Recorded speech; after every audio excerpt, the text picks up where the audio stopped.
Hello and welcome back to the Combo Class Bonus channel. Sorry to any viewers who may have been waiting. I'm a minute late again, but I thought today was a good day for a little bit more of what I could have made into another video on here, ranting about stuff and showing some stuff. So any future viewers should still stay tuned, and then probably devolving into a question and answer at some point as more people show up. Now, the first thing we want to look at here is that there's something different about the combo class. Now, it might be hard to spot because it's the same color in the background. Right back there, you might see it just looks like wood under the clocks. But that's a different type of wood. If you were quite observant and you saw a photo of this, you may think, why is that wood different than that wood? What's that thing in front of the clocks? Well, that thing in front of the clocks turns out to be, I don't know what to call these actually. A planter, maybe? A planter sounds too unofficial, but a thing to plant some cool plants in for some botanical experiments. So, while I was filming yesterday, me and my cameraman moved this over from the front yard. And I have some strange things I'll show you that we're going to attempt to plant in here during the rest of grade -1. Now, there is a potential mild problem, which is that one of my cats, Dandelion, the fluffy one, and as a reminder, I have now 3 magnificent cats because a stray one did end up getting adopted and joining the family. But the fluffiest of the bunch, Dandelion, unfortunately had the habit of thinking that that was a good place to take a shit in. Sorry for my language. But so Dandelion was basically doing his business in there, and it was killing the plants and not working. So we emptied out all the dirt because it wasn't working. So I filled it with new dirt here, but I really hope that he associated that part of the front yard where this used to be with the litter, what he thought was a good litter box. And because they're outdoor cats, and cats are smart, they like take a dump and then they bury it really well. But I don't care if he buries it. If it's in the plants, it's a problem. I mean, that stuff's compost eventually, but it's before it's compost, it's bad for the plant. So there we got new dirt in it, but I really hope he doesn't associate that with anything and hop in there and try and do any business in the new location. Now, there are a few things that we can try and do with this dirt container today to prepare for getting some cool plants growing. Now, one thing is I'm going to show you guys a few contenders of what I'll probably plant, and then I'm going to have any commenters here, starting from now, can leave a comment about what they think I should stick in that dirt and water. It can be as obscure as you want. Now, I'm pretty sure if I plant something like a clock, it won't grow another clock. However, there are some random parts of plants that if you plant them, grow something surprisingly cool. For example, an onion. So onions we associate with just being this little bulbous thing that, very useful in cooking. Although when I did eat a whole raw onion, which I have on film and I'll show you someday, that was intense. Eating a whole one of these is not easy. Arguably as hard as eating a hot pepper because it's a different type of spicy bitterness. So onions are cool in cooking though. They're very useful. And once you leave an onion around for too long, maybe you guys are better at not doing this, but if you've ever left an onion around for too long, it starts growing this green sprout out of the top. Now, really, eventually, I'm pretty sure that's the same as the green onions that you buy at the store, like the shallot-like ones to cut thin and put in things. Those are essentially a green part of the onion plants. And you get that green part growing, but in a weird way at first. And it looks like your onion's becoming an alien. But one time, my family planted an onion in the dirt when it was doing that already. And it got watered a bunch along with the other plants.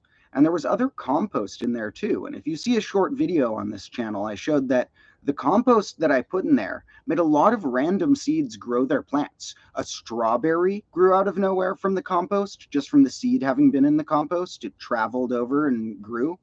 A mint plant grew. What else? A nasturtium flower grew, and those are all from the compost. And then the one we planted was the onion, and the onion grew the giant green edible things, and you can pluck one and use it in cooking, and it's crazy. It's like,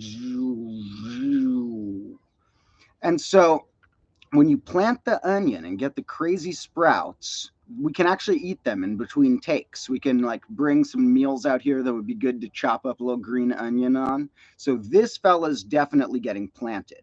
But we have room for about 4 different experiments in there. That thing's pretty long. So we get more than just an onion in there. That's just one of the 4 or 5 ideas. Now remember, leave your comments in the things.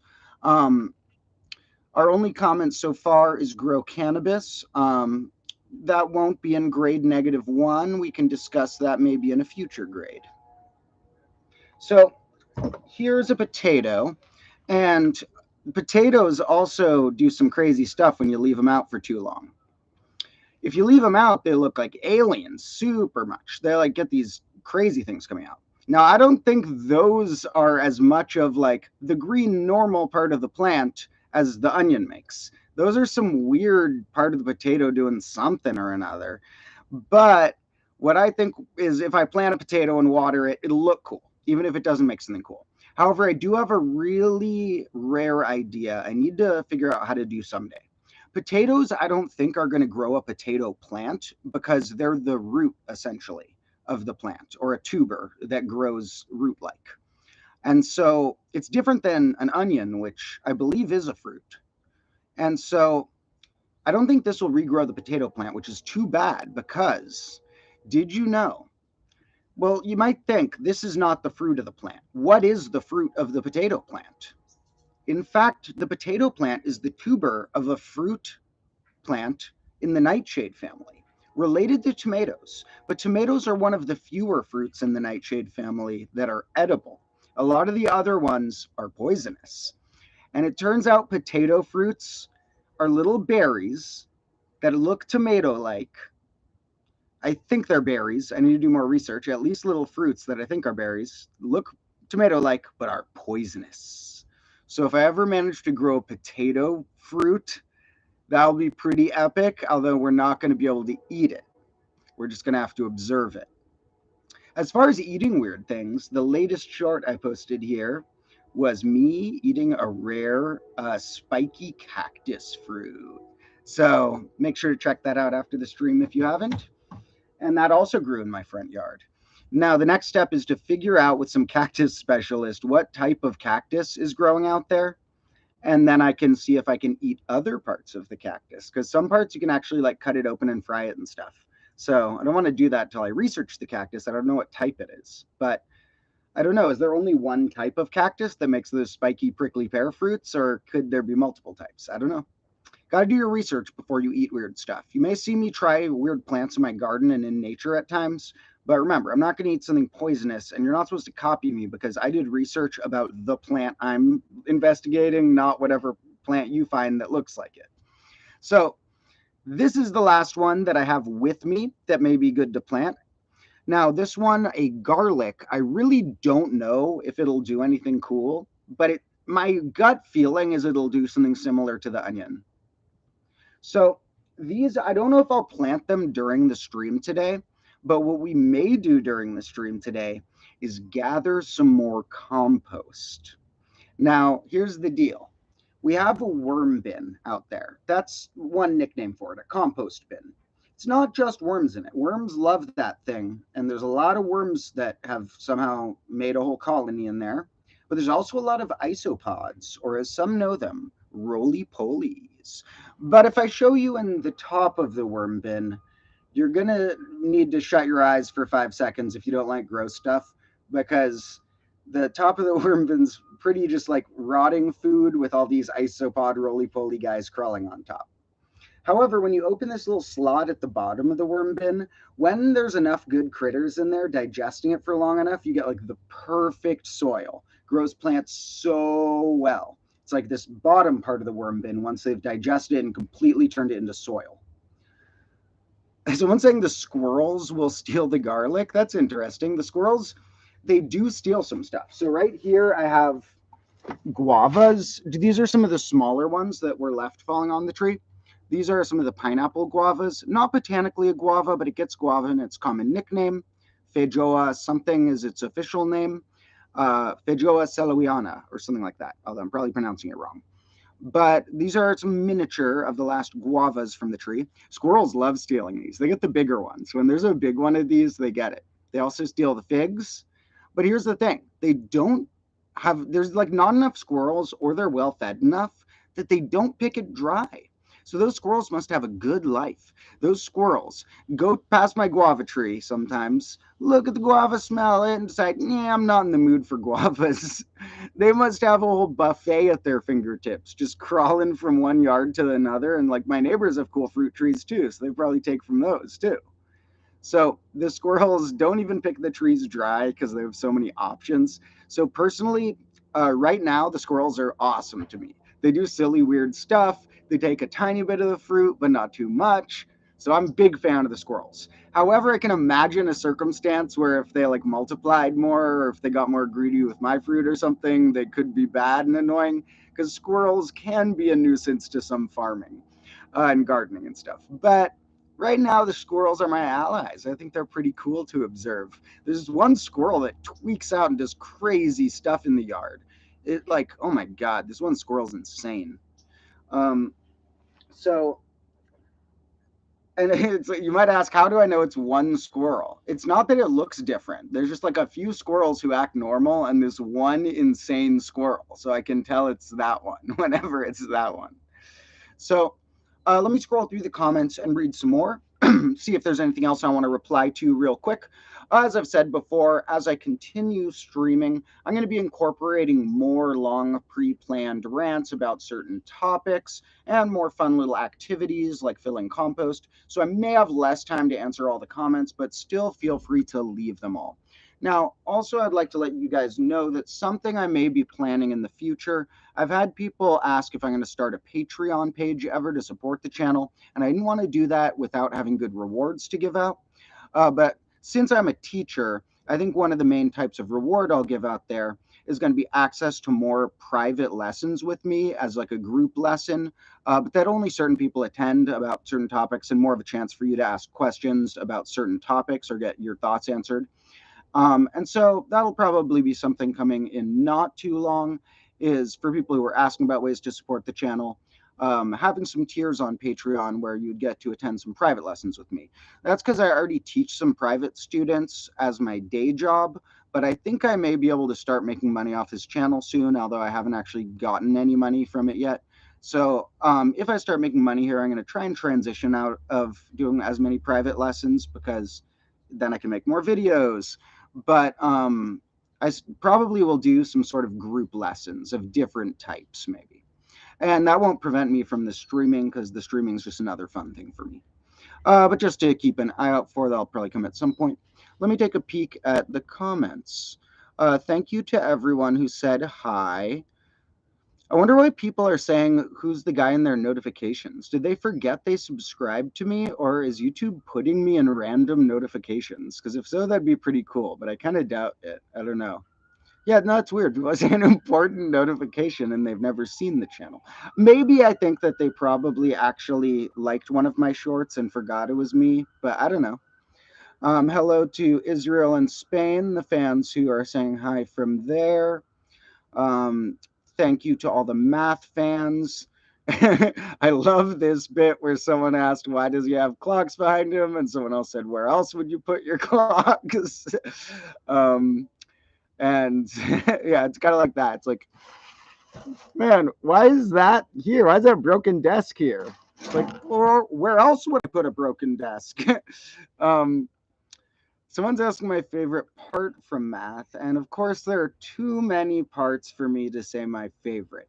that was just a conversation I was thinking about the other day, where when you ask someone, what's your favorite so and so, it should probably be rephrased as, what's one of your favorites? It makes the person open up more. Because when you say, what's your favorite, the person feels almost like guilty with their answer, like they're going to be judged by that being their favorite.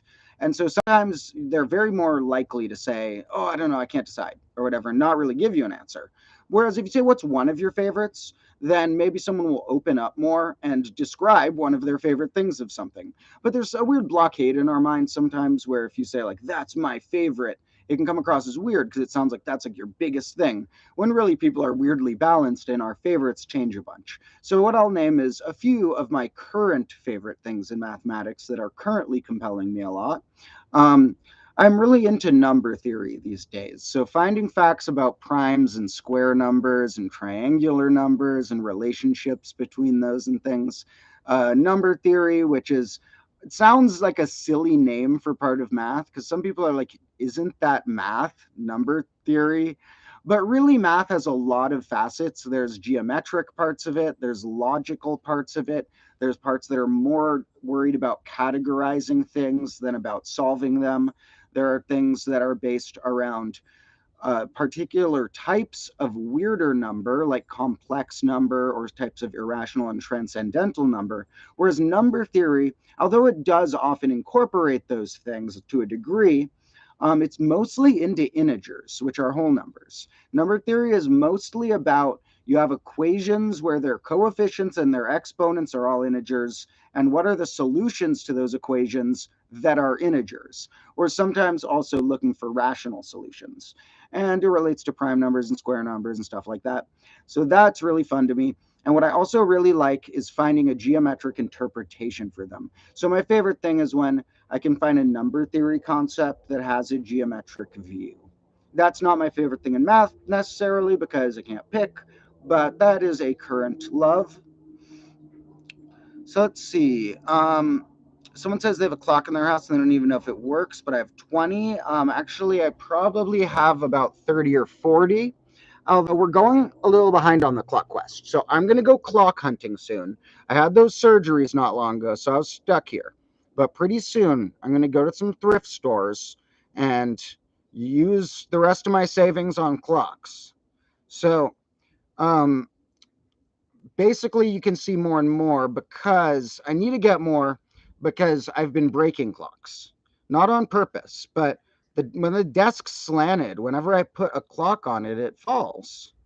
So that's another one of those, why do you, and then the kind of non whatever answer is like, why do all the clocks break why are you putting clocks on your desk and they fall and break? Why are they all breaking?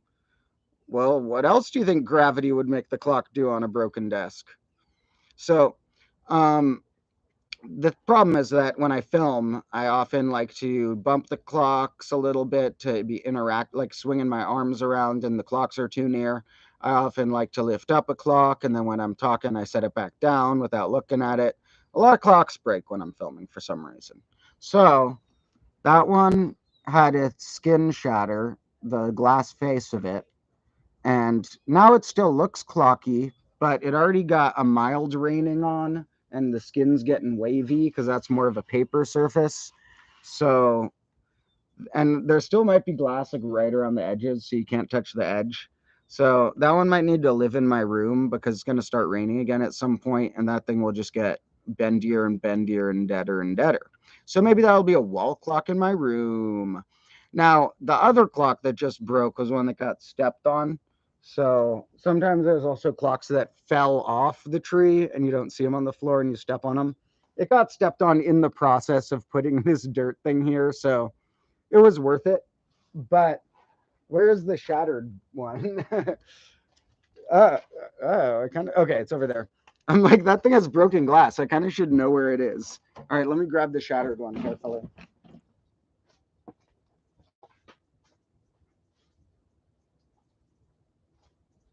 All right, ladies and gentlemen, and anyone else, here we have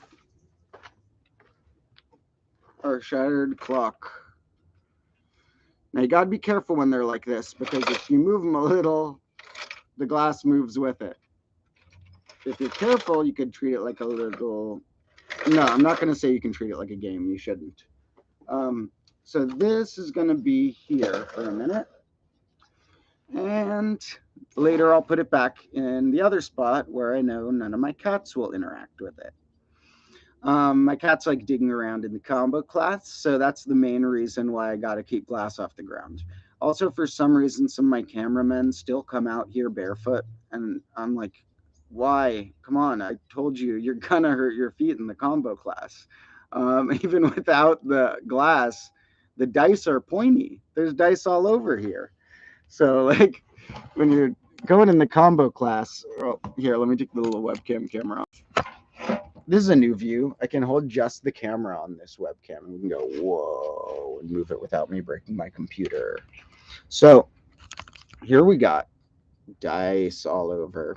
When it rains, they get embedded and they start getting stuck in the ground and creating a dice carpet. Some of them are so deep that they're like carpeted in. Like that blue thing right there is a die. So more and more shall get carpeted over time in the ground, and eventually the floor will be dice. And then in 1 million years, the alien archaeologists will be digging here.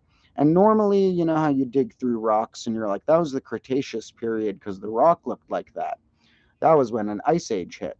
Well, they're going to be digging and they're going to be like, here's the soil layer, here's the ground. What? A clock layer? A dice layer? What?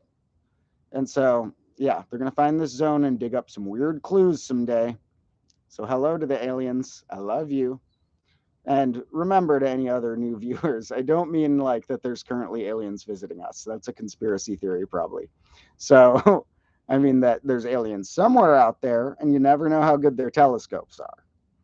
So I think our next game will be collect a little compost, and some of you may want to look away. Here's the thing. When I said you open the bottom part of the compost and you get perfect soil, that sometimes happens, but it's not always fully digested down there.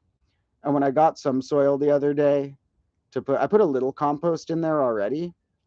There was like a lot of just undigested or half digested old plant matter because we throw plant matter in there. So there was like old corn cobs and stuff that they didn't want to eat. So, and just other stuff that they were going to eat but didn't get to.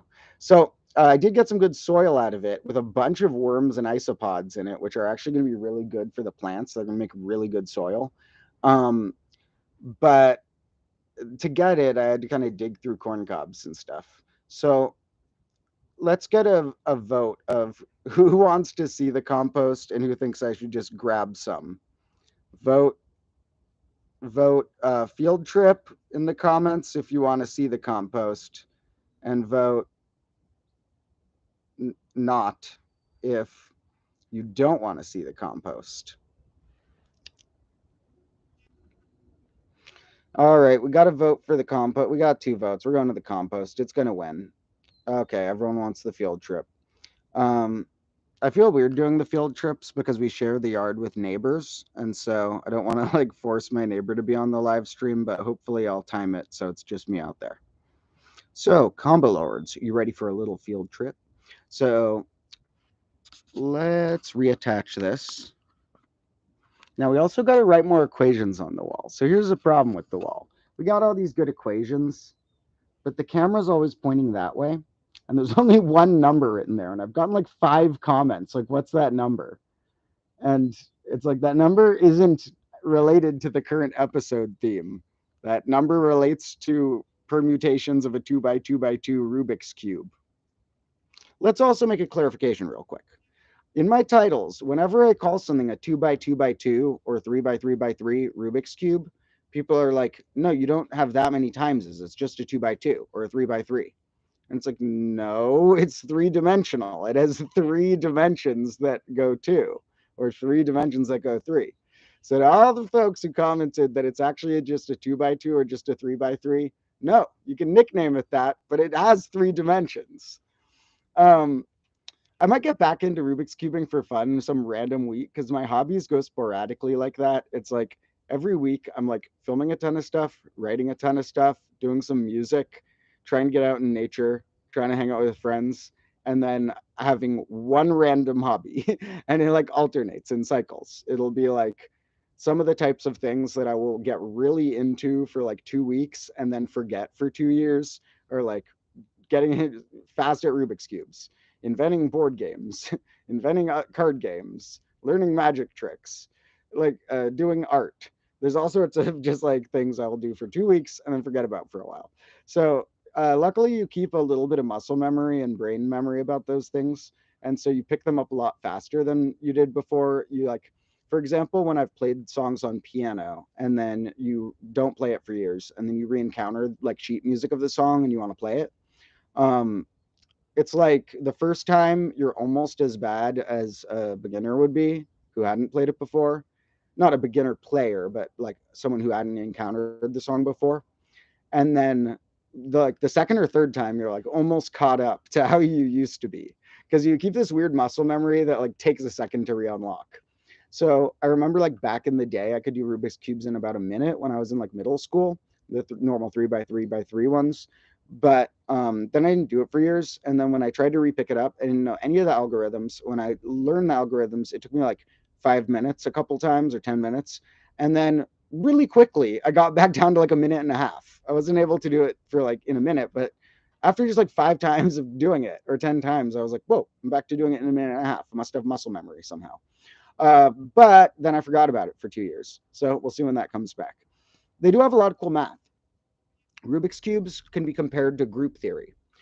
In fact, if you look up group theory on Wikipedia, one of the pictures there is of a Rubik's cube. Why is that? And in fact, where's my Rubik's cube? Where the heck?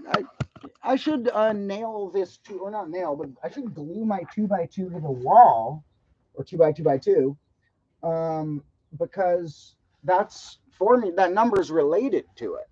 Maybe I should stick it on the wall right under the number to make it clear. Oh, here it is. Oop. So this one's actually kind of cool. If you don't know any algorithms, you might be able to solve this yourself. So with the normal Rubik's Cube, if you don't know any algorithms, it is going to take you an insanely long time to figure out, and you would have to be really clever for an insane period of time. Almost everyone who learns the Rubik's Cube looks up a guide to it somehow. Because the first level, when you solve the 3 by 3, the top, you can solve by easy problem solving. Then you mess up that layer when you try and do other stuff if you don't know algorithms. Now, the cool thing is if you wanted to try and crack them yourself, you could figure out moves. You could figure out like this combo of moves makes with these pieces swap only. By doing something, change something, reversing the first thing, you can make something just particular ones shift. So you could, if you needed to figure it out yourself or wanted to, you could try and figure out what combos of moves did what, and then use those specific tools to not mess up the first layer when you're solving the rest. But yeah, so the Rubik's Cube, the 3 by 3 by 3, I looked up tutorials like most people, but this one I just tried to do on my own for fun, and you can get it. It's because you solve the first layer, which doesn't just mean the top, it means the top plus these are lined up on this, which might be automatic on the 2 by 2, I forget. But on the 3 by 3, you also want these side layer to match the middles of those. So it's like the whole blocks of the top layer are solved. But on this one, when you solve the first layer, then when I was hacking at the second layer, like it took like 5 times of messing up the first layer and rebuilding it. And then one time it just worked. So I think that if you kind of like kept solving the first layer from problem solving and then trying to get the second layer and just seeing if it messed up the first, you might get it in 10 or 15 times. So that this one's kind of a fun challenge. There's probably better problem solving ways. If I come back to it, I'll figure out maybe of how to, not need brute force guess and check on which last stage ones work. I'm sure there are algorithms for this, but I had fun not using an algorithm on this smaller one and just using it because it is solvable theoretically that way. I was able to. So these are actually kind of fun, the 2 by 2 by 2s. Now, maybe I should, like I said, like stick it to the wall somehow, because with like crazy glue or something, because that formula is about it. Now, I guess we should go on our field trip.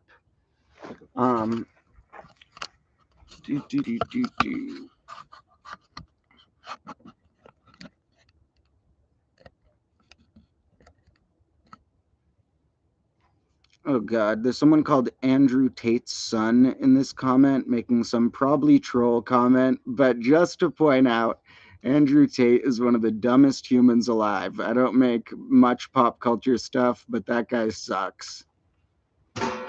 So, not only is he just a scammer, but in combo class, you respect everyone, including women. So, let's take a field trip to the compost bin. You know what I mean? Compost bin.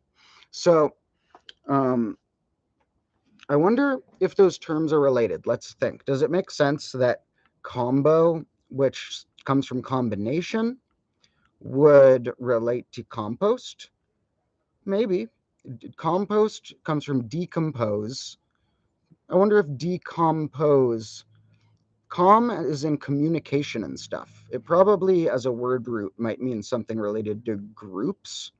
And so communication and combination makes sense, sort of, because they're like interactions of groups. So combo, communication, decompose. I don't know. But let's go to the composed bin.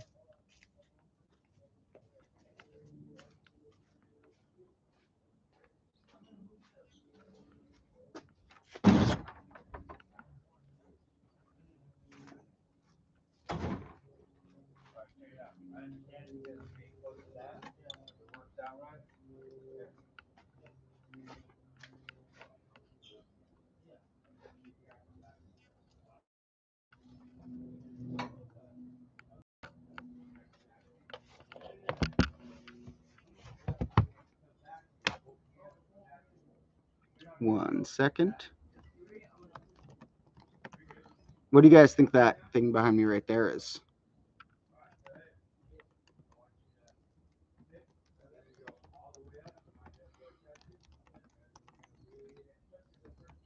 All right, sorry, just had to take a quick note.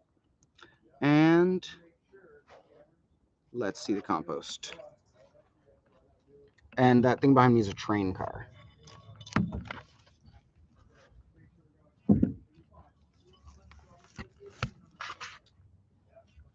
Okay. Oh, well, I didn't show you the top of it. Okay. Anyone who doesn't like rotting plant matter, you should look away.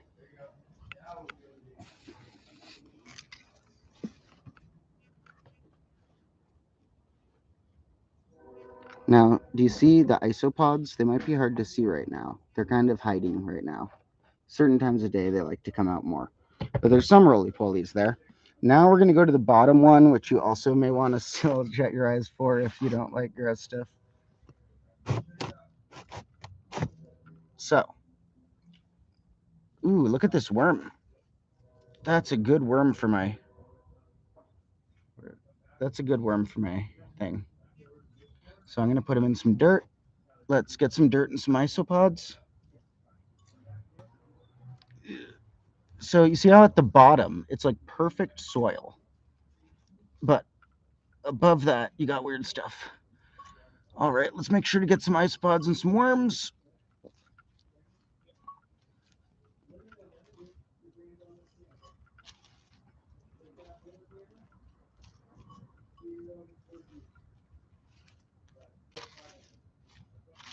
All right, let's close that up. Got some dirt and some bugs. Now the coolest part is going to be in a minute when you see the bugs that I collected. Okay.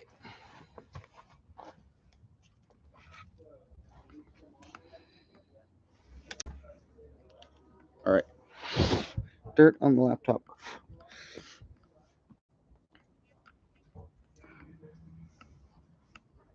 You want to see some cool plants?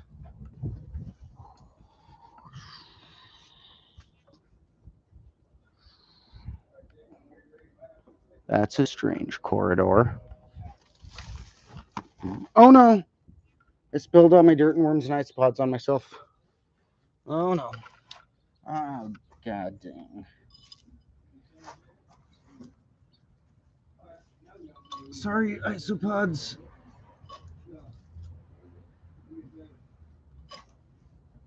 All right, now I'm just ending up with normal soil. All right, I'll get a little more compost.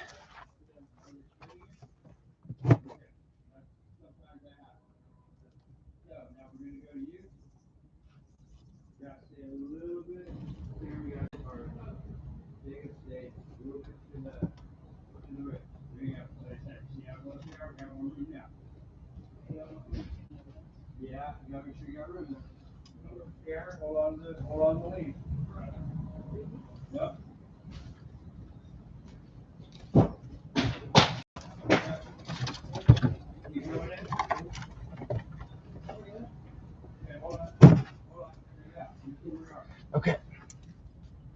This time I won't spill it.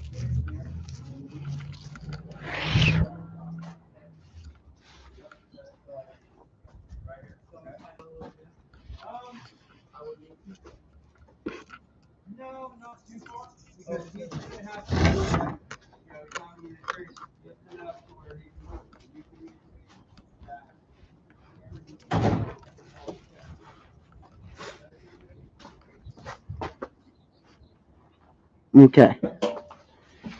Y'all ready to see the compost?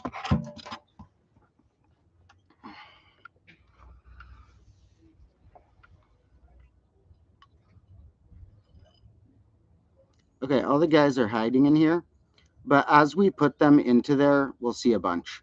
Unfortunately, there's a bunch of dead isopods in here too from a while ago. They're like little skeletal ones, but those will be good for the soil too. But yeah, there's a whole like ecosystem in here. You get the living ones and the dead ones, and the babies and the old ones. So someone said there's a squirrel. I heard something like that. I thought that might be a squirrel. Did you guys get to see a cool squirrel view? Like I said, as long as they don't steal too much more of my fruits, I'm pro squirrel. All right, that was dirty. Let's see what's up with adding this compost. So here's how we're going to do this. I'm going to prop you up and detach you folks again.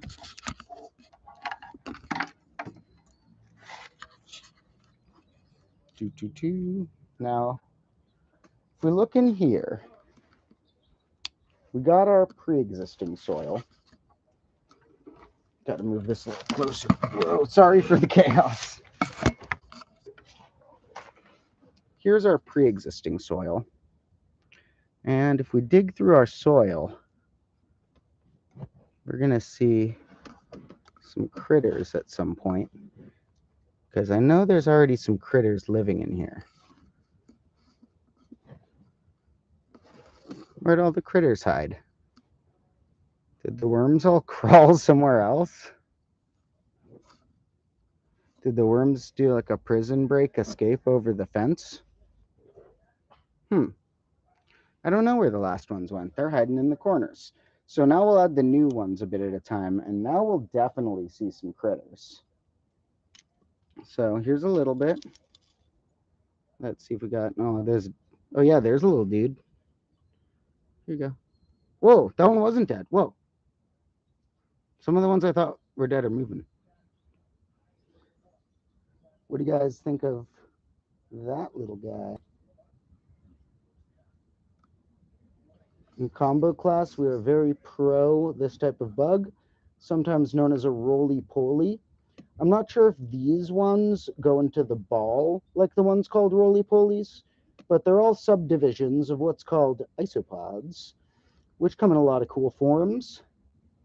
And they're very good for your soil and your compost. And they're nice. Bugs like that are cool. Like, a lot of people associate bugs with being bad, but, ooh, oh man, you flopped over. Ooh, there you go. There's some other ones. Ooh, look at the miniature ones. Okay, so that's he keeps falling over, bro. Come on. Yep. Okay. There's a normal one right there. Now look at these mini ones. Do you see that little speck crawling? That's a baby one. We got normals and babies right here. You see all those critters? The tiny one and the big one? All right, let's put some more critters in. Let's see who came out in that batch. Oops, some more crawlers. Oop. There you go. That's a big one. Do you guys even have the right view? It's hard for me to see. There you go. So today's combo class is a bit of a nature show. I like animals.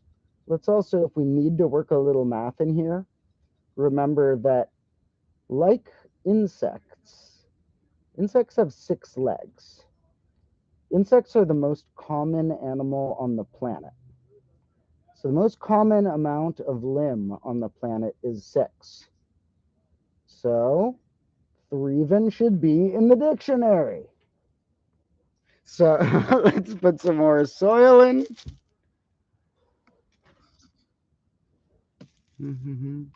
Now the funny part is there was worms in here. I don't know where they went.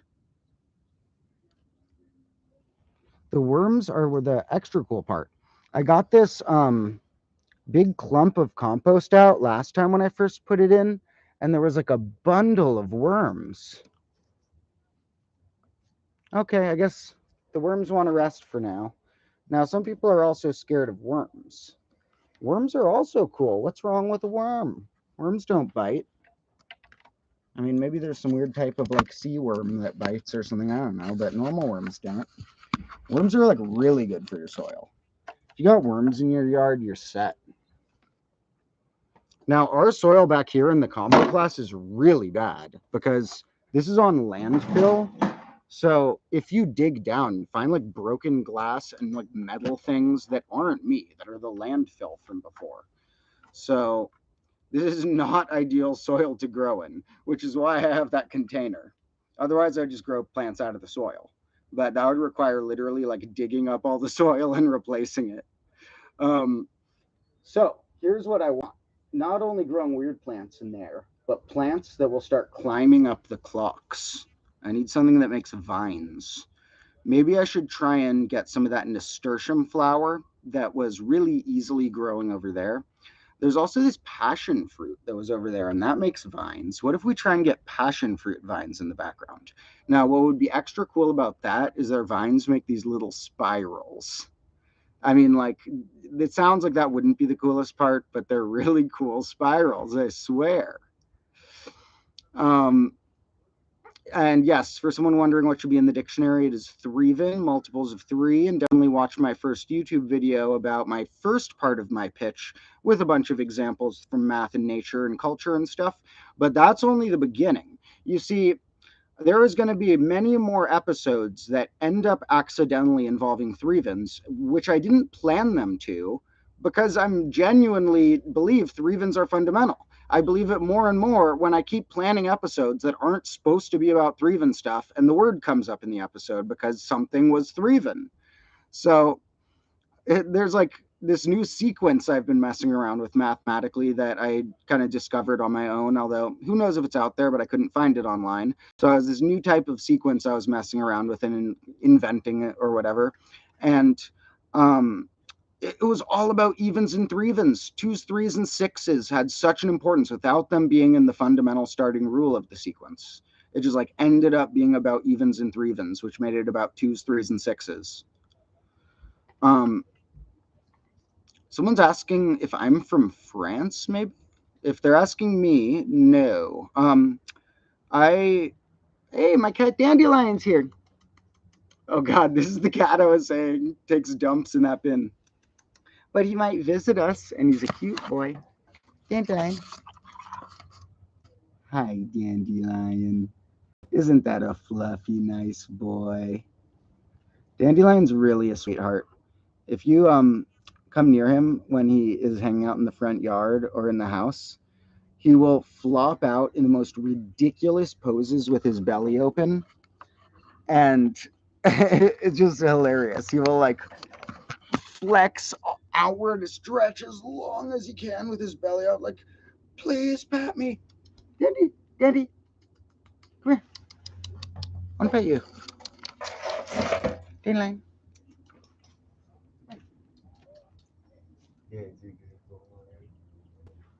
Oh, sorry, you can't see any of this dandelion action. You guys were blocked. Sorry.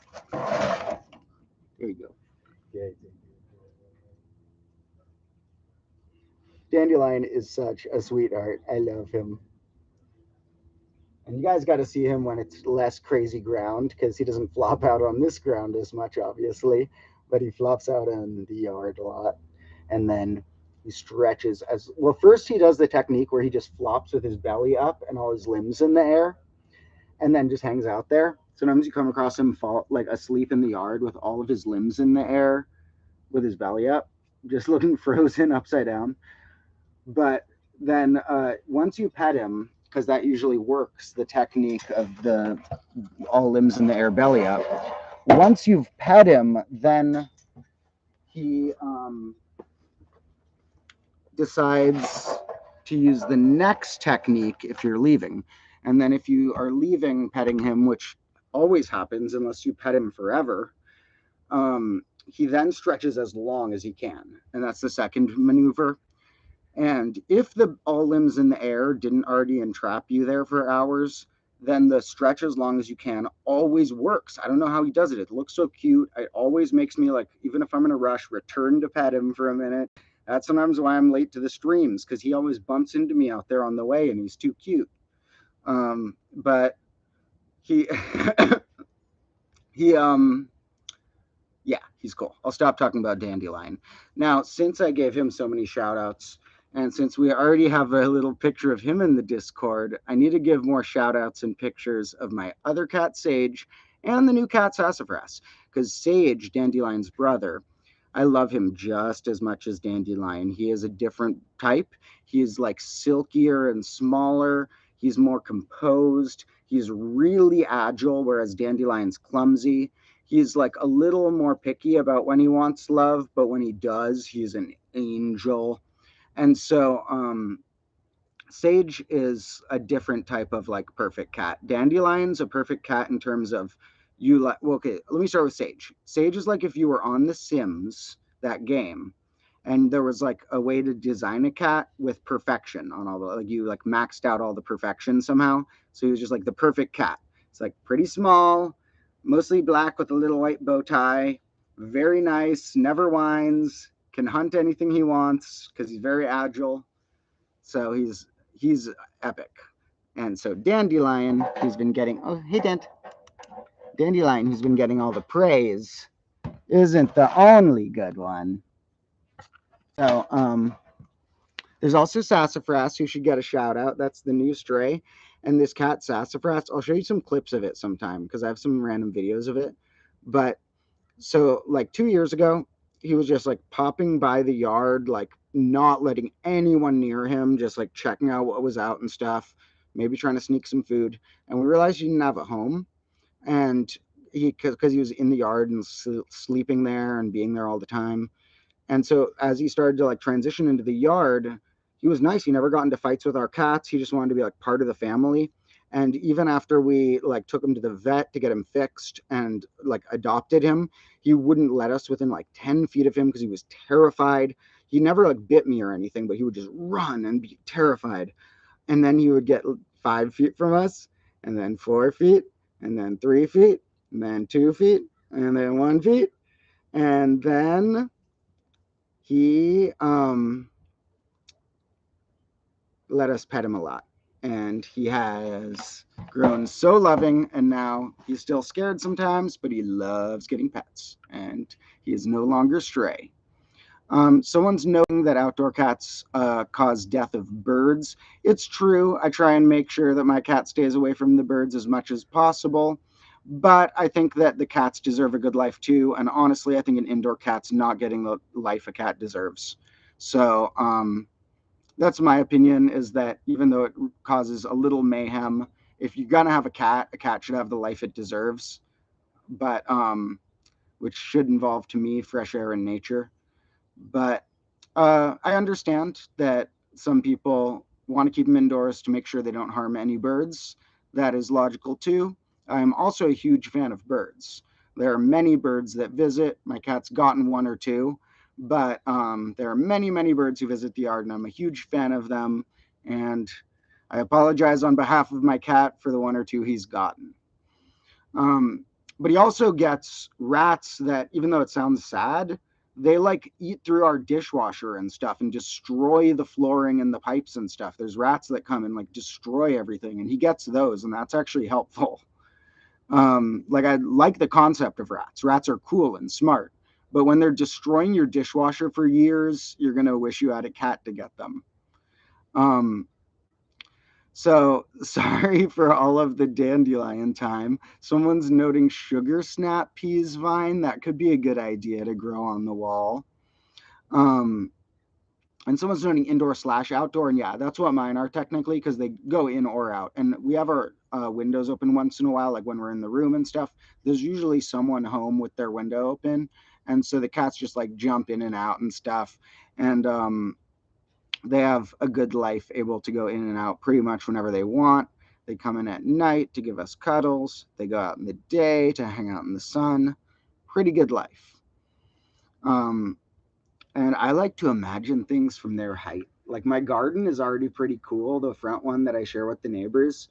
But if you imagine it, if you were tiny, everything would be so much bigger. If you imagine everything being like 5 times bigger, it makes a house kind of cool when you imagine how a cat sees it. But it's like a house 5 times bigger to me isn't as cool as if you imagine all of the plants in the garden 5 times bigger. So that's pretty cool. It's like you're shrunken. If I ever invent a shrinking ray, that'll be a fun episode. I'll shrink, and then we'll follow me in. Like, I'll be like sitting on this little ledge right here, and I'll be like, "Hey, folks, welcome to combo class." Okay, so we've gotten our compost in. I don't think I'm actually going to plant those plants today. This was more taking notes on what I should get in there and getting it all ready. Maybe we'll add a little bit of water to the compost in a minute because maybe that'll get it extra fresh for planting stuff soon. Now, I don't know as much about gardening as I know about math, so I'm going to need to be looking some stuff up as I go. I'm starting this gardening more along the level of I'm learning it with you guys, as opposed to the math I already know and I'm teaching you guys. So we're going to have to work together to get some cool plants in the background there. I love learning, but I've dedicated a lot more time to learning math, language, certain types of science than I have to gardening, or botany in general. Although I really love it and I love studying it to make episodes about it and stuff. And I love being in nature. But I still need to study a bit more about botany to master the plants back there. So we'll have some cool stuff growing in there soon. We'll probably film that for a snack break episode, although it's going to be sort of a reverse snack break because we're going to be planting stuff that is going to be a snack in the future. And it won't be a snack during the episode yet. It'll be pre-snack break, you know. So we'll do something fun for that. Now, let me think about what episodes are coming out in case anyone's curious. We got some cool stuff about star-like shapes and polygons coming out probably this weekend. We got another one I'm about to film soon that will be next week's episode that is about factorials. Now, if you already think you know factorials, it'll still have a lot of fun stuff you don't know. So we're going to get a good old factorial fact tutorial. In the factorial factory. So, we also will have a lot more fun episodes coming up. That's just the tip of the iceberg. I was gonna make a snack break about the cactus fruit, but I didn't know if that little one that fell off was the full potential of the cactus fruit, so I just made a short out of it. But there's more cactus fruits growing, including a really big one. And so when that one gets like as ripe as they can get, I'm going to study cacti more and learn and make a snack break episode. So in the meantime, let me know if anyone knows any cactus identification, and I need to figure out if my cactus is a particular species I can identify and whether if I eat it, I'm 100% safe. Because there are types of dish you can fry, like in certain types of like Spanish culture and stuff, I think, that involve frying cactus. But um, I think when I went to actually, when I went to Mexico, I think I ate some cactus in a dish and it was pretty good. So maybe I'll try and fry up the cactus itself, cut off just a piece of the cactus. You never know. Now, they do have thorns, so that's going to be a careful episode. If I'm as clumsy as I am in some of these episodes, we might get some thorns. However, the lab coat's really good at that. This lab coat, when thorns get up against it, it's pretty durable. It's also pretty durable with fire. I had fire coming out of this pocket in this episode, and this it feels a little different here where the like burn mark is, but it's not much of a burn mark for how much fire was there. If it was a normal shirt, it would have a hole in it. So this is like not a hole. This thing's pretty protective. So remember, if anyone needs protection from the elements and you think lab coats are cool, get a real one. Even though they're 50 or 60 bucks, they're pretty durable. I got this from an actual medical supply store. Uh, I don't remember the exact conversation, but it was something like, "Oh, are you like studying medicine or a doctor?" I'm like, "No, I'm making a series of math videos. I can't really explain." And it came in handy. I knew it would protect me from the elements, and it has. Look at all of this stuff that would have been on my other clothes. So, one new lab coat per grade, probably. I mean, sometimes we'll have to break these rules, but remember in combo class, here's what you got to stick with. Now, some people are going to be mad at this being my protocol. Some people say the protocol should be never break any rules. But that's kind of impossible because people end up breaking rules by accident, or they need to break some rule that was out of date, or for an exception to something. And then they got to try and pretend they didn't do it, or even some people lie and stuff. I believe in honesty. But so I'm getting sidetracked. What was I even going with this? Um, I'm sorry, I completely lost my train of thought. Um, but yes, in combo class, we believe in honesty. And yes, it was about the rules. Thanks for reminding me. To be honest, uh, you kind of can't make the rule break no rules because a rule is going to be broken at some point. So some people won't like this, but my policy in combo class is only break one rule at a time. And well, not you don't have to break a rule. Break up to one rule at a time. So, essentially, like if you're on fire, don't also be bumping clocks. If you, you break one rule at a time. So, um, that's the policy in combo class, but you got to interpret it well. You can't abuse the rule. The rules in combo class are meant to be used morally. The zeroth rule is basically that you should be a good person. I forgot if I actually labeled one of the combo class rules 0 in one of the episodes because I actually made some rules in an episode. But to add to the rules, we're going to clarify that the crucial two rules are only break one rule at a time and be a good person and don't abuse the first rule. So, sometimes to be a good person, you got to redefine rules because morals can be more important than sticking to some pre-written plan. Um, so, in any case, we might transition to some new topic now. We've already done our composting, did a little bit of clock talk. Maybe we'll do a little bit of math talk. I was talking about some of the upcoming episodes, but I'm sure I'll rant about that in the future, and you will also just see them as they come out. There'll be more and more surprises on both channels as we go forward. Combo class is slowly expanding, and like I've mentioned before, it won't be too long until comboclass.org is launched. So, what else do we got interesting around here? I guess we should do a little math before we wrap anything up. So, here's a good whiteboard.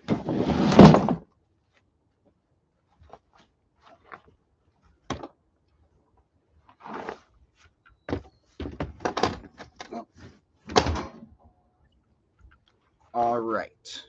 Now, first, before I write anything on the whiteboard, which we'll see what little math tangent we go off on, let me note that if anyone has any really cool clocks, email me at the contact link on the page, and you might be able to send them to me somehow. I need to get a grandfather clock. Well, I guess I don't think you can send a grandfather clock in the mail, but we'll see. If anyone has a grandfather clock that's broken or you don't need, it doesn't need to work, let me know. You know, those big ones. We need one of those out here. I think everyone would agree. So, since I don't have a pre-planned topic, I'm going to let anyone who wants to comment some vague, not like really specific, like one equation they want to solve, but comment something mathematical or a type of math that they might be curious about. And as soon as you get me triggered off on my thoughts on one of those, I will have a whole lesson to present, I'm sure. So if anyone has any particular math things or science or life things that they're curious about learning right now, drop them in the comments. Someone's saying, why was E invented? And I'll give one more chance for other options to catch my eye, but I do like that. Fourier series. So far, I think out of those two, I'm going with E. And we also have someone wondering about imaginary numbers. Now, those actually relate to a degree, but let's do E. This will also give you a sneak peek at something really weird that's going to happen I don't even know whether I'm going to put this in an episode about factorials or an episode about infinite series of reciprocals. Those are both upcoming episodes, and they both have a fun fact I'll show you in a minute related to them. So first we have to say, what's E? E is a number that's about 2.7. Uh-oh. Okay, E is a number that's about 2.7. Now, if you just like look at a bunch of equations, you can see E showing up all over.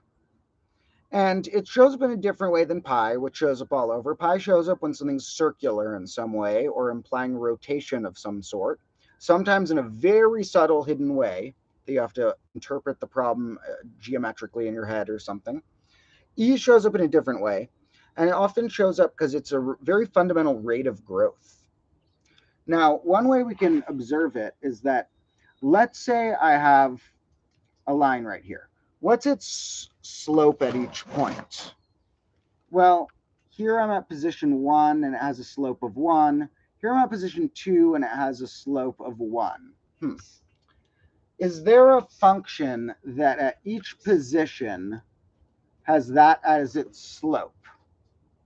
We have to make one more rule, which is where it starts here, what its zero value is, and then we can follow that continuous slope idea, that we want the slope to be whatever it is at any position. So we can choose our zero to a degree and have it come out flat, but a pretty logical one is to have the zero value be 1, because we're looking at a multiplicative function, and 1 is the multiplicative identity. So sometimes like the 0th element of a multiplicative thing makes sense to be 1. So here we're going to look at a function where it has to be slope 0 at 0, has to be getting towards slope 1 by 1 and being slope 1 at 1, has to be going upward a little faster and getting to slope 2 there, and a little faster. Turns out that function is y equals e to the x, is the function that has its own slope at each point. The point is the slope. And that's interesting because if we think about the difference between a slope and a position, it's similar to a car, like position versus velocity. And then you could compare to acceleration as a further level. So position versus velocity is kind of similar to what's going on here. So it's like if you had a car that wasn't moving at first, but then at each second was going that many miles per hour, then it would be related to the exponential function. So it's going to be fundamental in a lot of equations to ask the question, like, if I take what's called a derivative or an integral, which is sort of going up or down those layers of dimension of like position, velocity, acceleration, position, slope, whatever. So going up or down those levels is similar to the calculus concepts of integration and taking derivatives. But here we can kind of just note that it must be important in some equations to have one where going up or down a level doesn't change the value. And so this is a very fundamental, like self-sufficient, like the basis function almost. If you had a certain measurement where you were saying how much different the slope is than the position, this number or this equation would be 1. That would be the 1 in that measurement of it's the one that doesn't change, So very fundamental in that sense. But how can we also observe what that means in a real world way? Now, this is a real world example in that it uses real world concepts, but it involves a bank that you're not actually going to get this good of a rate of. So don't mean this real world investment advice. It's real world nouns. So in the real world in quotes, let's say that you have a bank that you invest $1 in. And let's say that this really, really good bank pays you 100% interest. So that means normally at the end of the year, I'd have $2. Now, what if we look at, let's make a graph of this. So I put in my dollar. At the end of the year, I'd have $2. And here, wait, yeah. So 1 equals, yeah. So here, I might have been, I want to be clear here. When I said the value is 1, I mean the X value is 1 there. So that E is actually the spot we hit there because we were higher than 1. So we were saying the slope right there was E to the 1. So the 0.2 we hit is E at 1, basically. So sorry if I was confusing about which dimension we were on, but 1 there actually makes the value E because 1 was the X. So we'll see that in a second. But let's say I have $1, and at the end of the year, normally I'd have $2 because they give me 100% interest. Well, let's say that they compound it more often. That means that after half the year, they give you what you've earned on that, count that as your amount going into the second half of the year and give you your amount on that. So halfway through the year, I'm at 150 because they give me my normal amount. But now from the 150, that getting half a year of 100% interest gives me half of 150 or that amount back. So I'm higher. So now I have more than $2. But what if they compounded it more and faster and every minute or every second? The faster they compounded it down to like each second, they make that your new total, you approach the value E at 1 year. And then after 2 years, you'd hit E squared because it's that graph secretly.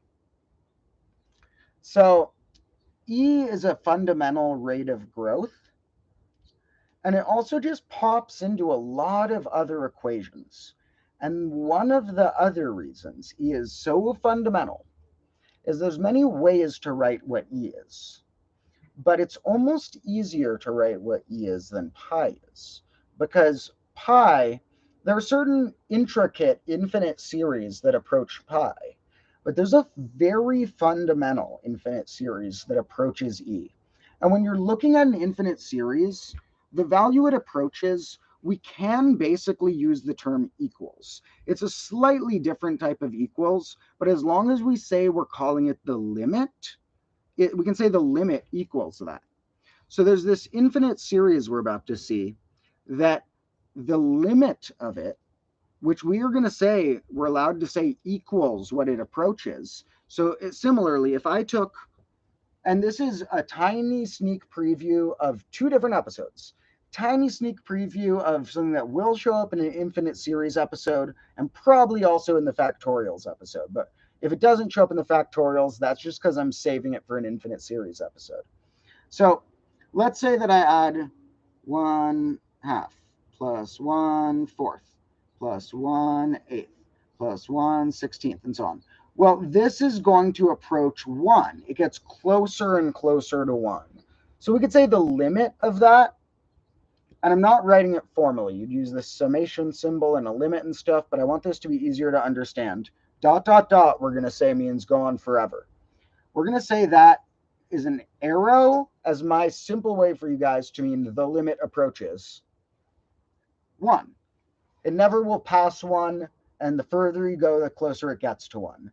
There is no matter, and here's how we can define it equaling 1. No matter how arbitrarily small of a number you pick, beneath 1, this will pass it. This will be closer to 1 than that arbitrarily small amount you pick. So that approaches 1. What about some other weird infinite series? Well, I'm not going to show you all of my favorites now. That's for a main channel episode later. But I got to show you one of my favorites. But first, I got to plug this in before it dies. I keep forgetting to plug this in before the stream. And now I need to plug it in real quick to make sure this computer doesn't die. But what we're going to see right here does rely on one thing you guys are going to have to sort of believe or trust me on, because I'm not going to fully explain all the fundamentals behind this, though. Take a minute. So there's one thing at the beginning you guys are just going to have to believe me on. Now, sometimes it's good to see something trustworthy that is teaching things that you don't understand, and then you just trust the concepts, stick them in your brain, and later re-encounter them and see if they match up with what you heard before.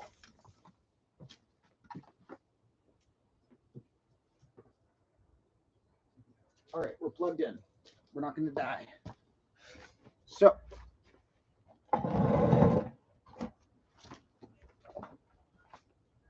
okay, now we're plugged in. Chaos as usual. So, what about if I'm looking at factorials? So, you guys remember factorials? That's like 3 factorial written with an exclamation point means, oh, all right. That means 1 times 2 times 3. You multiply all the integers from 1 to the number. So factorials are really fundamental. They show up in a lot of equations too, kind of like e and pi pops up all over. The factorial symbol, like as something that's going on in a function, shows up all over. It's because it relates to how many permutations of things there are, which we'll go into in the episode. Whoever was here for the last live stream or one of the latest ones where I was wondering, what are cool things to arrange in a factorial sort of way, like rings on fingers, things that could be that you would have in different permutations, like how many ways you could order musical notes, or how many ways you could wear rings on a finger, assuming you're going to use everything in a set once and just put it in an order. How many orders you could wear some shirts you washed for the week, if you wash 7 shirts for the week. Now, think about how that might relate to factorials. We'll see that in the main channel episode really soon. And I was filming funny B-roll for that yesterday where I'm like wearing rings and playing piano and stuff. So we got some scenes with that. Real quick, because someone's saying connection of math with God, I would like to note that I respect everyone's belief in their own God. Religion can get carried away a little bit, and I do think it should be a little more separated from teaching in schools. But I am a spiritual person. I'm more agnostic. I grew up with mildly Jewish parents and a little bit of Christian family as well. And I've never really stuck with either of those cultures too deeply. So like I don't go to a church or a synagogue or anything. But I'm a very spiritual person, and I think there's some beautiful things going on in the world. I just don't think I want to name that or try and assume I know what they are. So there's something beautiful going on that could be math, could be a god, could be a simulation, and whatever it is, thank you. So we'll have a lot of questions and a lot of deep philosophy that we'll think about over spread out throughout the combo class years.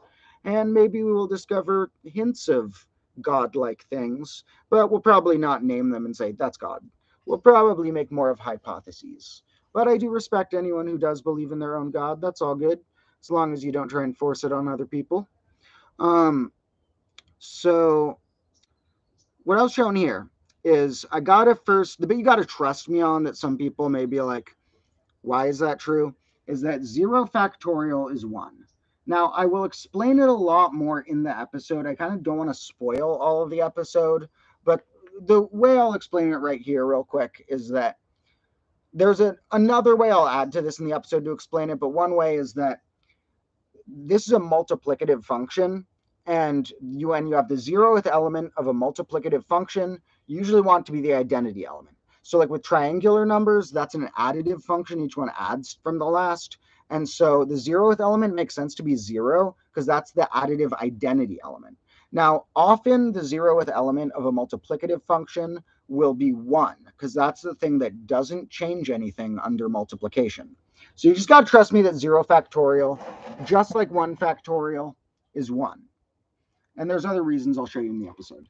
So let's say that I want to take the reciprocals. So what can we call this? We call this the reciprocals of the non-zero powers, meaning powers 1 or greater. Reciprocals of the non-zero powers of 2. And so, and by non-zero, I don't mean not 0 for the number. I mean not 2 to the 0th power included. If I did, that would just include a 1 over 1, and then our limit would be 2. So sometimes you'll see this that way. If it says 1/1 at the front, same deal. That's just a 2 at the end instead. So what if I want to take reciprocals of other cool stuff? We could call this one the reciprocals of something, the non-zero powers of 2, and it approached an integer. So what about other ones? Like, here's what I want you guys to try and fiddle around on your own for fun, because it'll show up in an episode next week, but why don't you try to fiddle around on your own? Oh no, this isn't next week's episode. This is like the Infinite Series one later. But still fiddle around with this. What do you approach if you take the reciprocals of something like the triangular numbers, the powers of 3, other things like that? What do you approach? And some things, if you try and do them, if you pick some, I'm going to take a reciprocals of so-and-so, you may have an infinite series. Some of them diverge. And even though the value as you go onward gets smaller, the amount of growth sometimes is enough that it's not slowing down fast enough to have a point it doesn't pass. It ends up still passing all the stuff. And so that's a whole cool episode concept coming up, but we're doing one example from it now, which is going to be the reciprocals of the factorials. Now we are including 0 factorial, and that's why you got to trust me that 0 factorial is 1. So, because otherwise we're like, what does this mean? So we're saying what is 1 over 0 factorial? So far we have 1, right? Because we have 1 over 1 plus 1 over 1 factorial. Okay, now we have 2. All right, we're at 2 so far. Now we add on 1 over 2 factorial. Well, 2 over factorial is just 1/2. So now we have 2.5. Now let's go forward a bit. 1 over 3 factorial. And let's actually add these up for fun. I want to do this as we go and keep a little tally. So far we had 1 plus 1 plus 1/2. Now we're going to add 1/6 because we have to add on 1 over 3 times 2 times 1. Now we're at 2 2/3. Where are we going with this? Well, now we can add on really what's going to be getting smaller and smaller pretty quick. We can tell that by the time we get to like 10 factorial, which is adding on 1/3 millionth, we're not going at a fast enough pace to probably diverge to infinity. It can be a trick sometimes where like series may not look like it and end up diverging, but this one we're going to see maybe getting closer and closer to something pretty soon, because by the time we get pretty close on these factorials, each one is just massively smaller than the next in their reciprocal form. Like the difference between 10 factorial and 11 factorial, when we put those as reciprocals, is going to be like I add a hair and then I add what would have been a grain of sand if that hair was massive.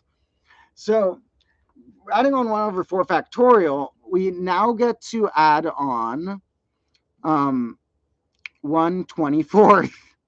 That's not going to get us too much further. Let's see where we're at. We're at 2.708 repeating threes. So now I'm not going to write the rest. I'll write a dot, dot, dot, but we're going to add a few more. We get to add on 1 over 120. So let's put that in and see where we're at. That gets us to 2.716 repeating. Now we get to add on 1 over 720. And that's really not going to add much. 1 over 720. That gets us to 2.7180 repeating fives. What does that remind any of you of? 2.7? Yep, the limit of this is E. It goes to E. So that's pretty wild. And it relates to an even deeper one, where if I wanted to not have ones on top, I wanted to have something like an X on top, then I still can make a mutant version of this for other variations, for like powers of E and stuff. It's pretty wild. This is actually just the simplest version of a whole family that E can do stuff like that. So there's a lot of ways to even define what E is. And then what I haven't gone into is its relation to imaginary numbers. I'll save that for later, but it does relate to a lot of geometric things as well. And it just pops up in so many equations. It's like all over the place. You like look at the most random equations have E in it. Now, one example is like E actually relates to prime numbers too. More than pi does. Pi doesn't relate to primes. E does. Pi could be twisted to relate to primes. If you use enough work and effort, you can make it relate to primes, but it's more of a bridge. E really does describe things about how many primes there are. Someone's saying, do I think any negative base systems, which was the topic of my last main channel video, have useful computing properties? I think they could. I think balanced ternary, which is a base 3 system where powers, each digit is a power of 3, but instead of using the characters 0, 1, and 2, it has a character for -1. So you have the characters -1, 0, and 1, and there are computers that are built running that instead of binary. And there's a possibility that could be the future computers. But other fully negative bases, I say I can't think off the top of my head of any properties in them, but that's because they're under-researched. So who knows? We should research negative bases properties more, and we could stumble into some practical property. Now, for all the fans of the negative bases episode, I guess one of the sooner ones I'll film, since a lot of people like the negative bases, one of the sooner ones I'll do will be our fractional and imaginary base episodes, which are probably 2 different episodes, because there's a whole story about base 2i, and there's a whole story about fractional and irrational bases. Like, for example, these are some bases that we're going to see in the fractional and irrational. We're going to see base 1/2. We're going to see base 3/2. We're going to see base root 2. We're going to see base root 3. We're going to see base cube root of 2. We're going to see base pi. We're going to see base golden ratio. And maybe 1 or 2 others. So these are all bases. Now, I got bad news for you guys. Base pi is the least practical of the bunch. A lot of people were excited about base pi. There is uses for it. I will find one use for it, at least, that I will show you. One situation where we'd want base pi. But it can't make integers with a finite representation in base pi. I mean, yeah, because really, no matter what digits you tell yourself you're allowed to use in base pi, you'd have to keep just using the ones place. You can only go as high as amount of digits you go in the ones place if you want an integer in base pi. So unfortunately, although there's a circumstance I'll show you where base pi is cool, it's not going to be our go-to.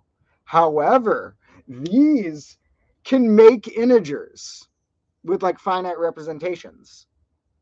So these need a lot more research.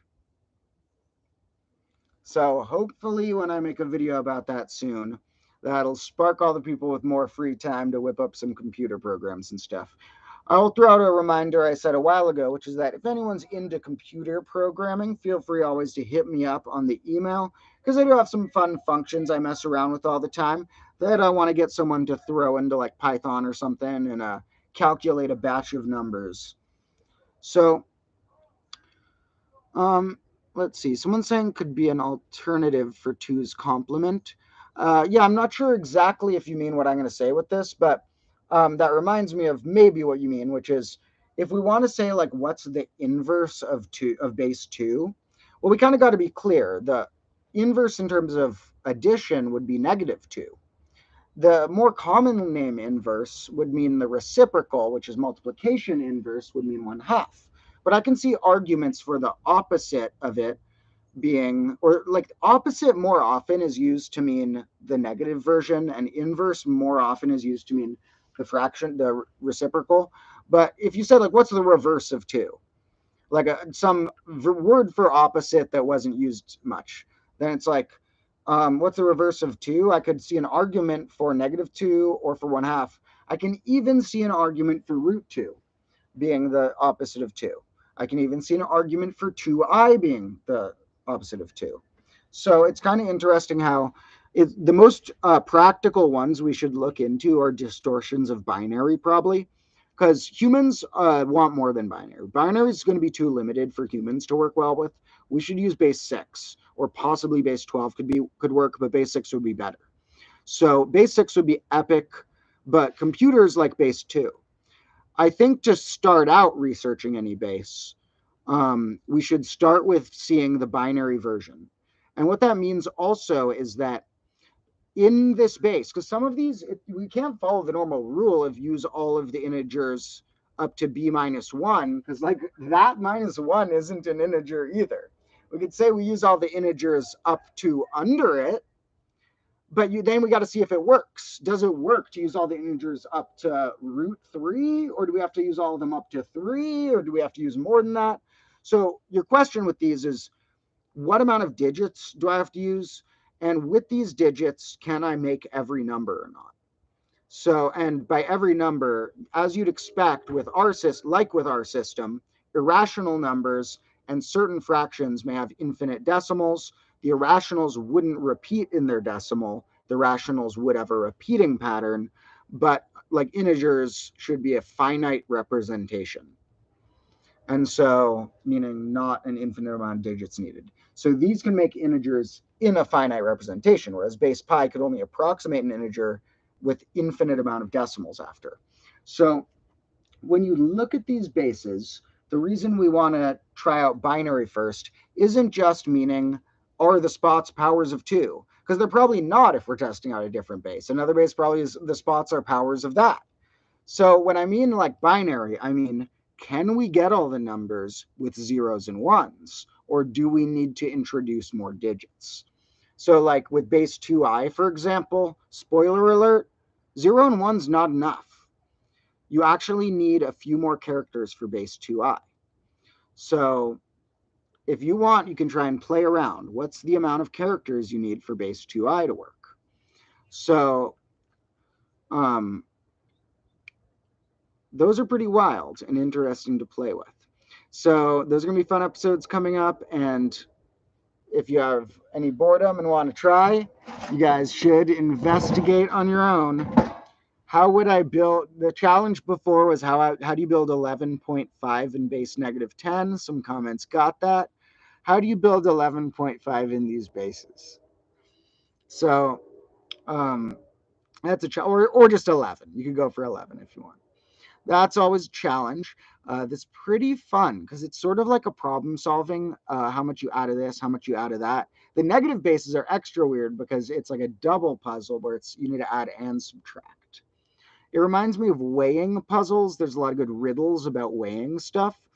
But weighing puzzles, I'm saving for an episode that will be about that balanced ternary base I mentioned, because that's one that does relate to certain like fun puzzles and random weighing and stuff.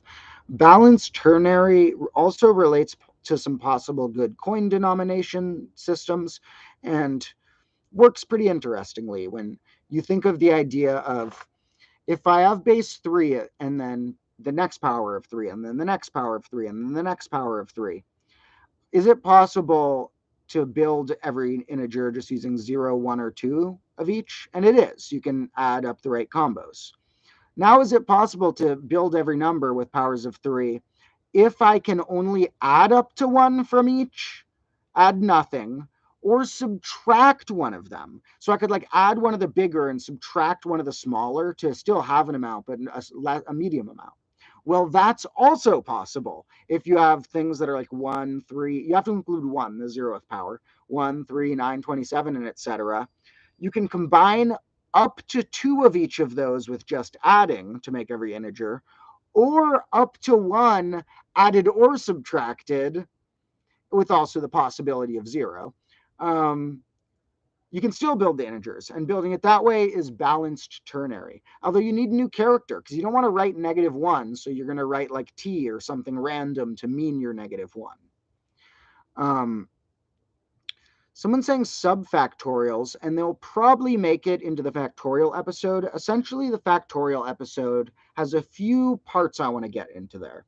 One part is to show how in daily life, the permutations we live are shockingly vast amount of options that we don't realize our life is filled with insane amounts of options related to factorials, can count them.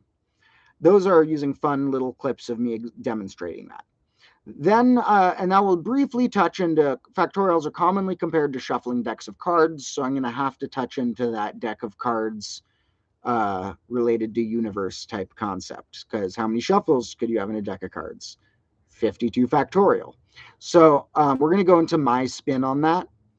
And then we're going to go into those kind of cover some of the other things about factorials. We're going to cover in general, like why they are permutations and stuff like that.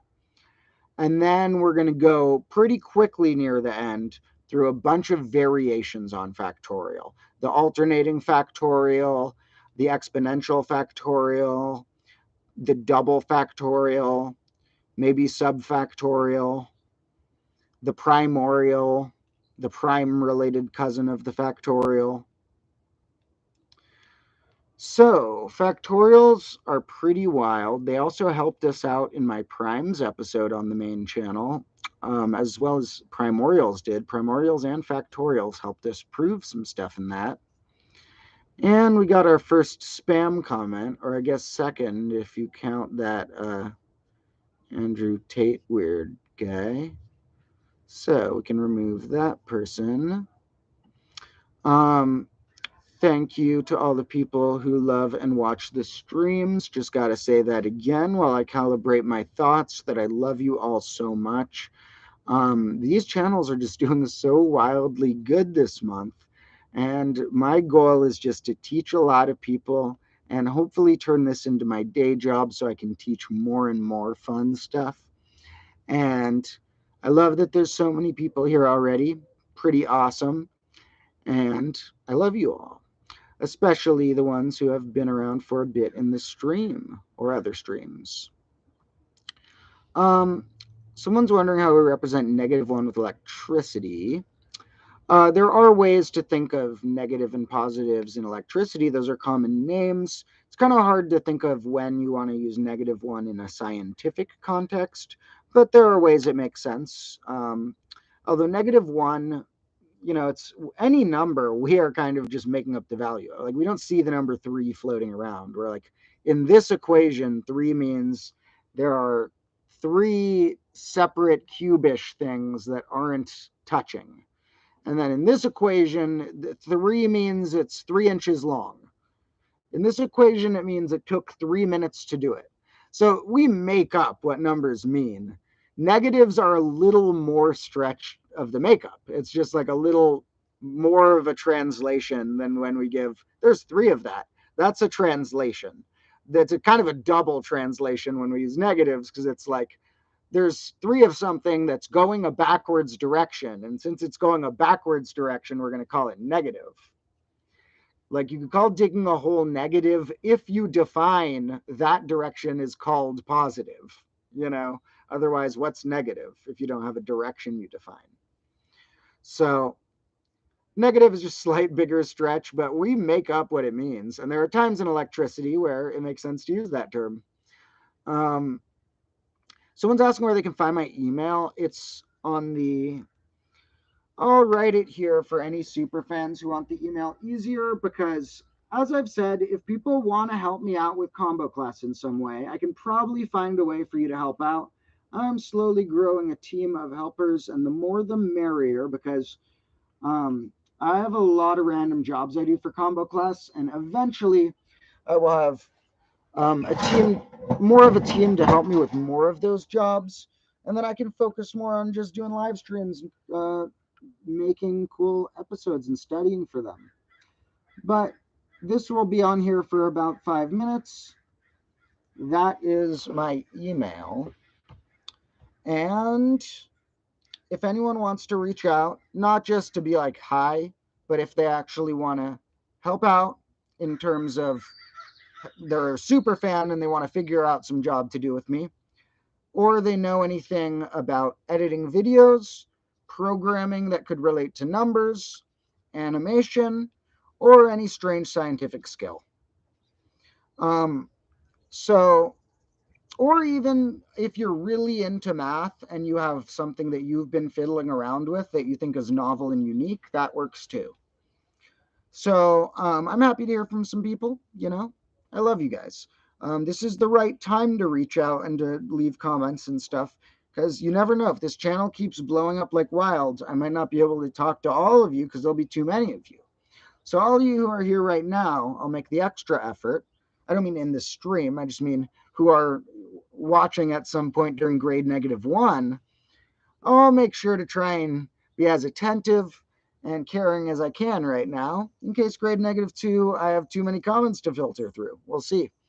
But that's the email, Combo University. So, by the way, I actually, at that university, I've had some cool people reach out who I've chatted with. And unfortunately, I have gotten 2 possible brand deals that I could have made the first combo class money from, but they were for shitty looking companies.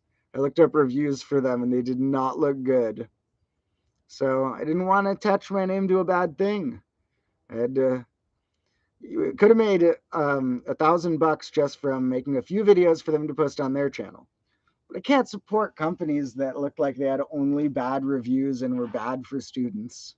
So combo class, unfortunately, has too much morality to be hustling that type of way to be making any money yet. But we'll be making money soon. I got the main channel on the partner program, but I can't get this channel on yet because they don't count like hardly anything for the watch hours. They don't count any of my millions of stream views as the watch hours. So someday this channel will be on the partner program too, which requires people watching the longer videos that I post that aren't shorts here a bunch of times, and watching the live streams after the fact, which sounds dumb because I prefer to have you here live, but it only counts the watch hours if you watch it after the fact. So that's cool stuff. If you want to support me, is to leave those on the background, like past streams, or like some videos you want to half pay attention to of my longer ones here. Which I may do more of. Maybe later today I'll do another like math lesson rant where I kind of just like pick a topic that I'm not sure if it'll make it on the main channel. Like I did one recently about when can a prime plus a prime equal another prime. Those are usually going to be, I don't know, it's funny. I take notes about a topic and then I try and categorize if it's going to be better for a short, a YouTube, full length, both. And sometimes it's kind of in between, and I learn a little more about the topic, and I learn a little bit more, and then I'm like, I can't fit this in a short. And then I'm going to start just posting more random ones of those to teach things on this bonus channel, and then maybe they'll make it in a more precise form on the main channel someday. But I already have enough ideas lined up for both. The main channel, I'm trying to get an episode out every 6, sometimes 7 days. And so you can expect an episode a week on the main channel, hopefully. And if I get my team fully running, then I will have one every 6 days because I like the number 6, and then because it'll switch days each week. Now, also, like I mentioned earlier, if I start a Patreon soon, which I'm thinking of, and offer some tiers related to like private group classes I teach that are a little more like sitting in a classroom with me and the chance to ask some questions and stuff, um, those I'll try and maybe do it twice a week so that there's like an early time and a late time, or maybe one day, but like an early and late time, because I'll need to see what time zone people are even in, because that isn't going to work as like a perk for people if they're not able to log into the meeting ever. So I might like switch the times some weeks with advance warning, or have a schedule that switches, because my fans are all over. So I need to figure out a way to include all of you if I start offering some special, like if I transition my private lessons into like group classes with you guys of some sort. Um, Now, there probably will also be a tier on there for hyper fans, which people probably won't pay for. But if anyone wants to spend a larger tier of money, which probably won't be worth it to any fans or probably can't afford it, like more like they want to be charitable toward an educational company, there will be tiers where you'd even get to talk to me one-on-one for a lesson once every month or so. Um, so if people really want to talk to me, you can save up a little money. And one of the tiers on my future Patreon will probably be you get to chat with me for 15 minutes a month, and I can teach you whatever you're into. Um, and there will also probably just be stuff on there where I post a bunch of old footage that I don't know where to put of old side projects I've done, because I've done tons of older side projects.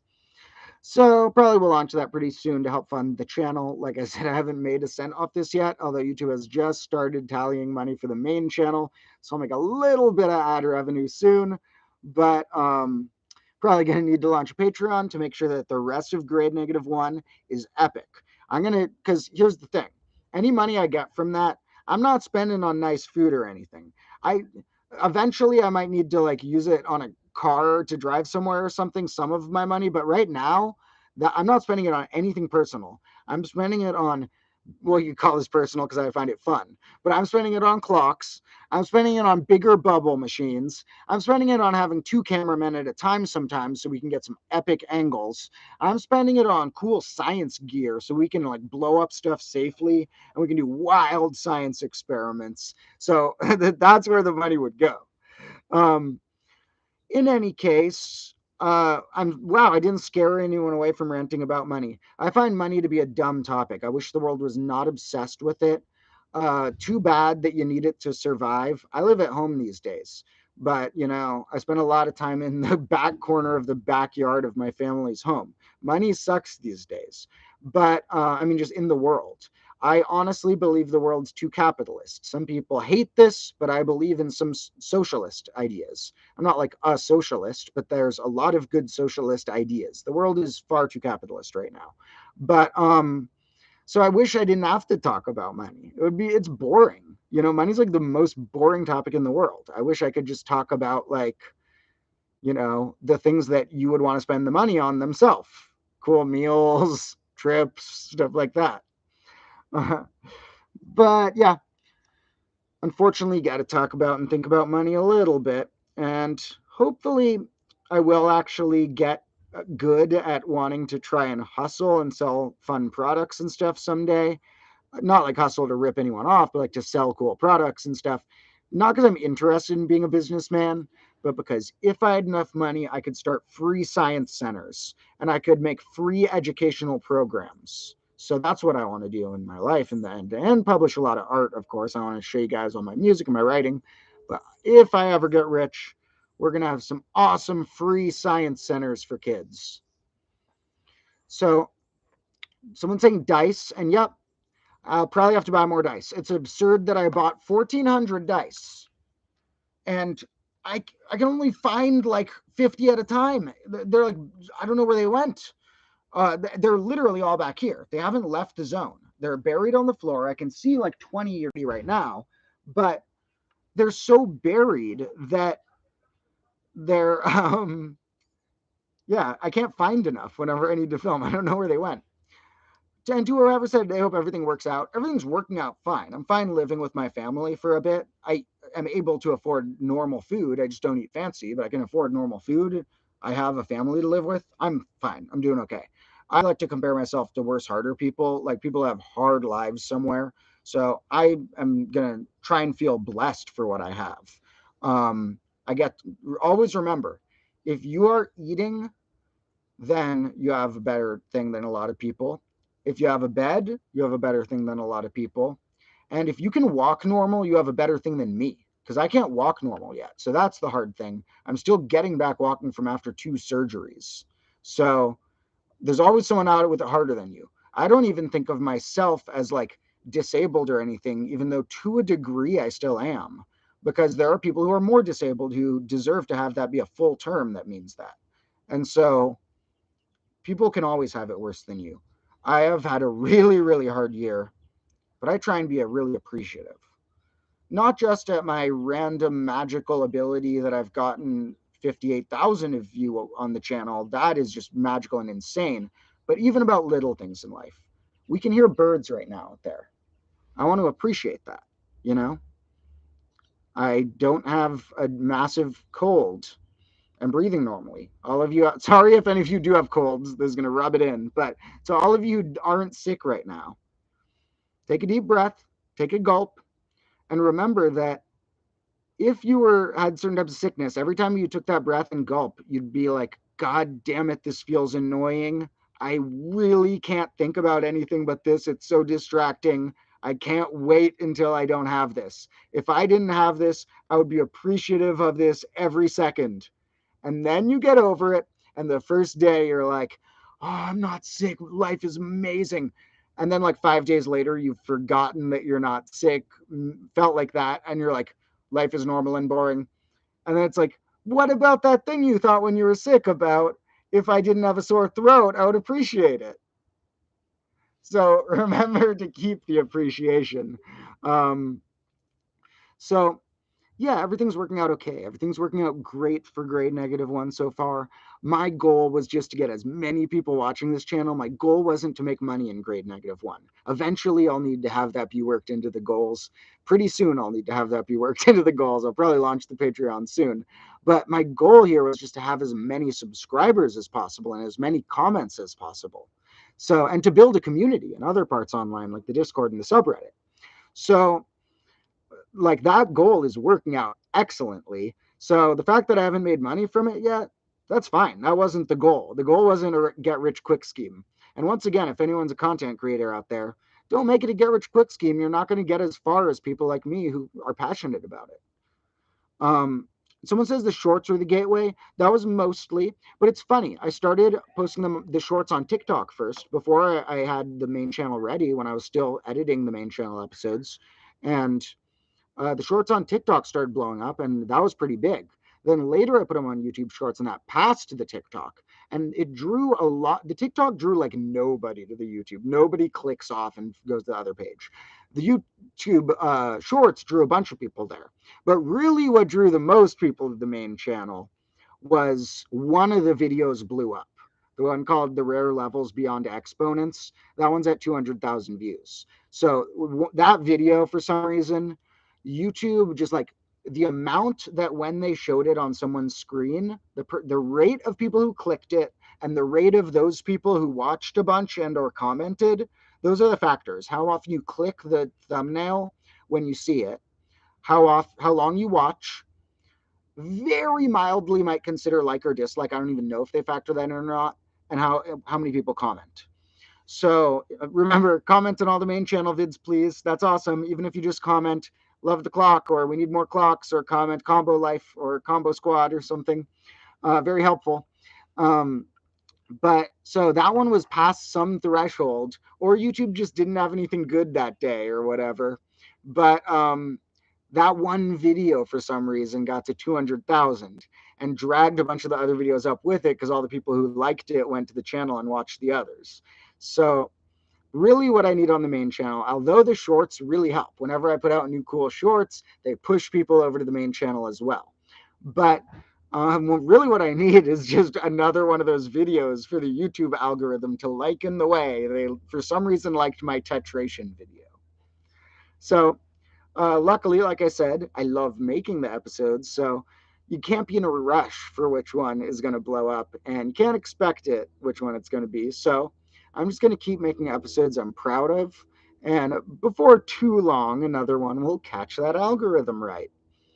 Um, but yeah, hopefully it keeps growing like it does. Everyone, tell your friends. Um, and if anyone wants to post any fun combo class thoughts or wants to try and interact with me in any way, remember that I do often answer posts and comments on the subreddit as well as the Discord. I don't have that link in this stream, I forgot, but it's in one of the last two streams descriptions. If you want to go to the subreddit or Discord, you can go to look at one of the last two streams and it's in that description. Um, so yeah, love you all for commenting. I think I answered the ones I was going to go through. What should we do now? There are more fun activities we could do, and there's a bunch of you hanging out. Now, let's see. What I want to do more in the streams is there's fun mathy things that are like setting up geometric things or building geometric things that I kind of want to do on stream to have ready for episodes. So I almost want to think of like ways to cut out cool paper and prepare cool stuff with you guys and do some art corner streams. But for today, let's think of what realm we're going to go into. You know what maybe we'll do today? We're going to see what it's like to have fun with math books. So I'm going to run inside in a moment because I need to take a leak anyway. So I'm going to go inside, pee, grab some math books. Just going to grab a couple of my favorites that I have nearby. You guys are going to pick a random page number, and I'll go in order, I guess, of the page numbers that get commented in the books. Each book will go to that page number. And if the page makes no sense out of context, we'll flip a page or two before to go to the start of that paragraph or whatever. And we're going to see what it's like in the middle of a paper math book. I know a lot of people aren't fans of paper books, but we're going to bring them back here in combo class. They're going to become more and more popular than ever because a paper book is a meditative, cool activity that sinks you into a little world. It's a really cool little thing. And so I think that you can get a different type of learning from a paper book than a screen. Something about the tangible, holding it, seeing a visual, physical thing you're interacting with almost.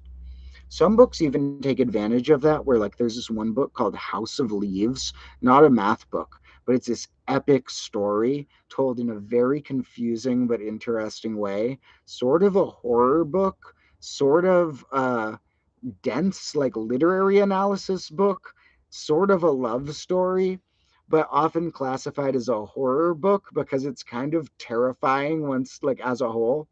And the book kind of has pages that resemble when you're hearing about books in it and you're hearing about maze-like things in it. The font sizes are doing weird things and the words are sort of forming letters. And as you are reading about like people turning pages and going through corridors and stuff, you're like feeling yourself turn the page. It's like it like forces you to be in the story. Like you have to do the thing of turning the page, even though it's not really talking about you. It's layered in such an interesting way. So if anyone wants to blow their mind, I'm not going to bring that one because that's not a math book. But if you want to blow your mind, read that book, House of Leaves. Also, I'm going to make a recommendation for reading. If you want to read some fiction, two of my favorite fiction things. One is The Hitchhiker's Guide to the Galaxy. That is such a brilliant series. It's like a silly sci-fi one that has such clever writing. And I don't mean like a movie interpretation of it, or there's even like radio shows of it and a bunch of stuff. I mean the books. And you can get all the books in one big volume. I have that because there's a few of them. But it's so cleverly written and lets itself be really playful with sci-fi, visiting different planets that have absurd rules and dimensions and stuff. And with all that playfulness, it taps into such deep philosophy in such a comedic way. And so The Hitchhiker's Guide to the Galaxy is brilliant. I love that one. Another one I'm going to recommend is just an author is Kurt Vonnegut. And by the way, the other one was written by someone named Douglas Adams. Now, Kurt Vonnegut, brilliant author and probably my favorite fiction author. And some of my favorite books from him are, he sort of also has a sort of, I want to say deadpan in a way, but sort of sarcastic deadpan in a way, in a very clever, wise way, where he's a little bit jaded towards the world and a little bit like almost grumpy in the writing, but also having a lot of fun with it and very playful. And somehow he describes bleak circumstances in a really colorful way. And then he also involves weird fantastical elements that make it super colorful and weird, where he's also not afraid to have an alien visit or something. And some of his greatest books are, of the ones I've read, which is about half of his books, some of the greatest are Cat's Cradle, Sirens of Titan, Breakfast of Champions, and Slaughterhouse-Five. Those are all unbelievably good books. So those are some of my favorite fiction ones. Whereas when I run inside in a second to grab some books, it's going to be math books because I think that's what the most of you are going to like. So someone's saying I should probably go since I mentioned I need to take a leak. Yeah, I don't need to super bad, but I am going in 1 second. I mostly was just, it like came to mind when I was like, when I go inside, do I need to do anything else, like go pee? And then when you think about it, you're kind of like, yeah, I guess I need to. And then you stop thinking about it and you're like, no, I don't. But when I go in, I will, just so I don't have to later in the stream. And that's probably enough talk about me visiting the bathroom. Let me take a moment to write on the whiteboard in case anyone new pops by. We are going to write here a big old, let's see, we're gonna, yeah, that can stay up for all the well, nah, we're gonna take that off. Anyone who saw it. Anyone who didn't can go to my contact page. It's actually not that hard to find. You just go on one of my channels, you click contact, you click this thing that says I'm not a robot, then you get it. That's just so I don't get spam, but it's very easy to get. So let's replace this with a big old back in 5. Now, here's what I want you combo lords to do. Well, here's a question. How long do you think the book is? Because how far of a number can you pick? If you pick a large number, it's closer to the end of a book, and it might be a page that's cooler because nearer the end of the book, maybe. But maybe it will be too large of a number to be a page in the book. So, anyone who's here, I want you combo lords to back in. That back was too big. Okay. I want you combo lords to chat in the comments about what you want to see in a math book, because they're going to be on all sorts of topics. And here's what I want you to leave in the comments. Page and then a number will mean go to that page number. And for an extra fun activity while I'm gone and you're all chatting here, you can, of course, cause whatever mayhem you want in the comments. But for an extra fun activity, I want you to comment what fruit or vegetable you would most like to see in the background when I grow my garden. So, back in 5.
we're back. Hope that wasn't longer than 5. According to the clocks, 0 minutes passed. So I think that there's like 20 clocks here that say that 0 minutes passed. So I think I'm going with that. All right. Wow, lots of comments. Okay, to the 13 or 14 combo lords who stayed in the chat, I extra love you. I think saying that you love someone is very important, and I say love a lot. I say that I love my fans because I do. I love people who are nice people and who are interested in science and cool, weird people. I love those people. However, there are layers of love. So when I tell my brother I love him, it's a different, deeper level. And I have a medium deep level, a deeper than the normal love I have for an acquaintance, for all 14 of the combo lords, or 17 now, who have stuck around. Let me take a peek at these comments first. So we got someone saying oranges. Those are going to be too big, unfortunately. Oranges are pretty durable, so maybe we could plant oranges somewhere else, like in this dirt. It's theoretical I could plant a tree in this dirt. It would just be a big effort, but it could work. But oranges are going to grow too big for that planter. Someone is saying oranges again, and then asparagus. That's a good thought. Asparagus grows funny. Have you ever seen it? It looks like asparagus. And then one of my friends actually lives in a yard that has asparagus, and it grew past the point where you would eat it, and it gets wild into this weird tangly cool bush. But at first, when you pick the asparagus, they literally look like just asparagus growing out of the ground. Like normally when you think of like, how does a pineapple grow? And then you like see it on a tree and it's kind of confusing the way it goes, but you're like, okay, it's attached to a tree at least. Well, they just grow out of the ground. Mushroom, that's another cool thought. We could try and put some mushrooms in there. The fungi grow in really cool looking ways. Someone would love to see a huge pumpkin growing in the background. A pumpkin patch or a watermelon patch would be awesome. We could try and get some of those vines in grade -2, maybe. I want to have multiple sets someday. So one of my big goals for grade -2 or 3 is to have this zone still, and then to have some indoor storage space with like hopefully a big concrete floor I can do science experiments on and stuff. But in any case, like an indoor set for when it's really loud or raining out here. And then if I ever, I'm making this a huge company and I get more sets, one of them I would love to be a pumpkin patch to film in sometimes. Now, maybe someday I'll just build a combo castle in the woods and there'll be pumpkins everywhere. Now, someone said Halloween is over, but I think pumpkins should represent the whole fall season. Fall is kind of boring compared to summer. You gotta spice it up. So let's say, ooh, fall, we get persimmons, we get pomegranates, we get pumpkins. Those are things that didn't happen in the summer as much. So I say let's keep the pumpkins through all of fall. Someone's saying zucchini as well as its alternate name. Where I'm from, we call it zucchini. I actually don't. Is it courgette? I don't know. I'm sure I've heard it before, but we call it zucchini here. But yeah, good to say both names. And someone's saying tomatoes. Those also could be good. I need to do a little research of some plants are really easy to grow. You just stick the seeds in the dirt. Some plants you can just stick a clipping of them in the dirt if you clip them right. Other plants you need to be careful and buy the seeds or something. So my goal would be to have ones that I can just stick something in the dirt and water it, but we'll see. I like gardening to a degree too. So now that I'm recovering from my surgeries, I think that we shall have more plants in our future. So someone's saying potato. Yes, in fact, I will plant this potato. Someone's saying the Romanesque one, which is a type of, I think, broccoli or cauliflower or something. And it makes really cool fractally patterns. Someone's saying, is it related to the golden ratio and Fibonacci numbers? I'm not positive if it is, because sometimes when the golden ratio is attributed to shapes like that, that is an overrated part of the golden ratio. And the golden ratio itself is not overrated. It's very fundamental to math. But I would have to look into if that's one of the genuine appearances. It does show up in some things like sunflowers and stuff, but the golden ratio is more often seen in rates of growth patterns, kind of like E was. There's more easy analogies to make for like how many flowers there are than to the petals on the flower. Um, but with that said, sunflowers sometimes follow golden ratio amounts, or I mean, like Fibonacci amounts, and some other flowers. So I wouldn't be shocked if the Romanesque broccoli also does, but I would want to look into that before I confirm it. But now I'm curious and I'll look into that later. In any case, maybe I can plant it because it's a really cool fractally looking shape. Someone's saying page 210, and none of these are over 1,000 pages. The longest one's got to be this Martin Gardner one. Um, Someone's wondering if I can explain the Pythagorean theorem. I'll go into that more in the future, but basically it's like some numbers you can make the square of two numbers add up to the square of a third number. And in general, if you have this thing called the right triangle, where like a triangle has a perfect right angle, then these sides, the square of them adds up to the square of the third guy, the hypotenuse. So the longest one here is 700 something pages. And that's because it's a big collection of books. But here's what we're going to do. I've just heard 210. And to answer the next comment real quick, yes, there will definitely be music because I'm actually a music teacher. I've been kind of saving those, but there'll probably be a whole series where on the main channel, I'll probably at some point do like a series where like every couple episodes is going to be a new one in that series. And basically, I will teach some piano first, then some guitar, some digital beat making, some thoughts about rhythm. So there are many thoughts. And in fact, some of those episodes will need to involve clocks because there's 12 scale notes in the way we chop up music total before it repeats. And it relates to this thing called the circle of fifths, where those 12 notes land all around what looks like a circle. And that circle looks super clock-like and is very easy to make clock analogies with. And so I'm always talking about clocks to my music students, and they have no idea how many clocks I have. So that will definitely show up talking about the relationship of clocks, but I also just want to show you my interpretation, my mathematical version of what a major scale is, what a minor chord is, all that. So there will certainly be music. There will also be on the bonus channel my music at some point. I make a lot of music. I've released a lot in the past, but it's under other names. I don't think you guys can find it easy. I'm sure some fans have found it, whatever. I'll release it at some point. But I've released a lot of music in the past, and I plan on releasing some as Demotro as well. So Demotro has not released any music. Under that name.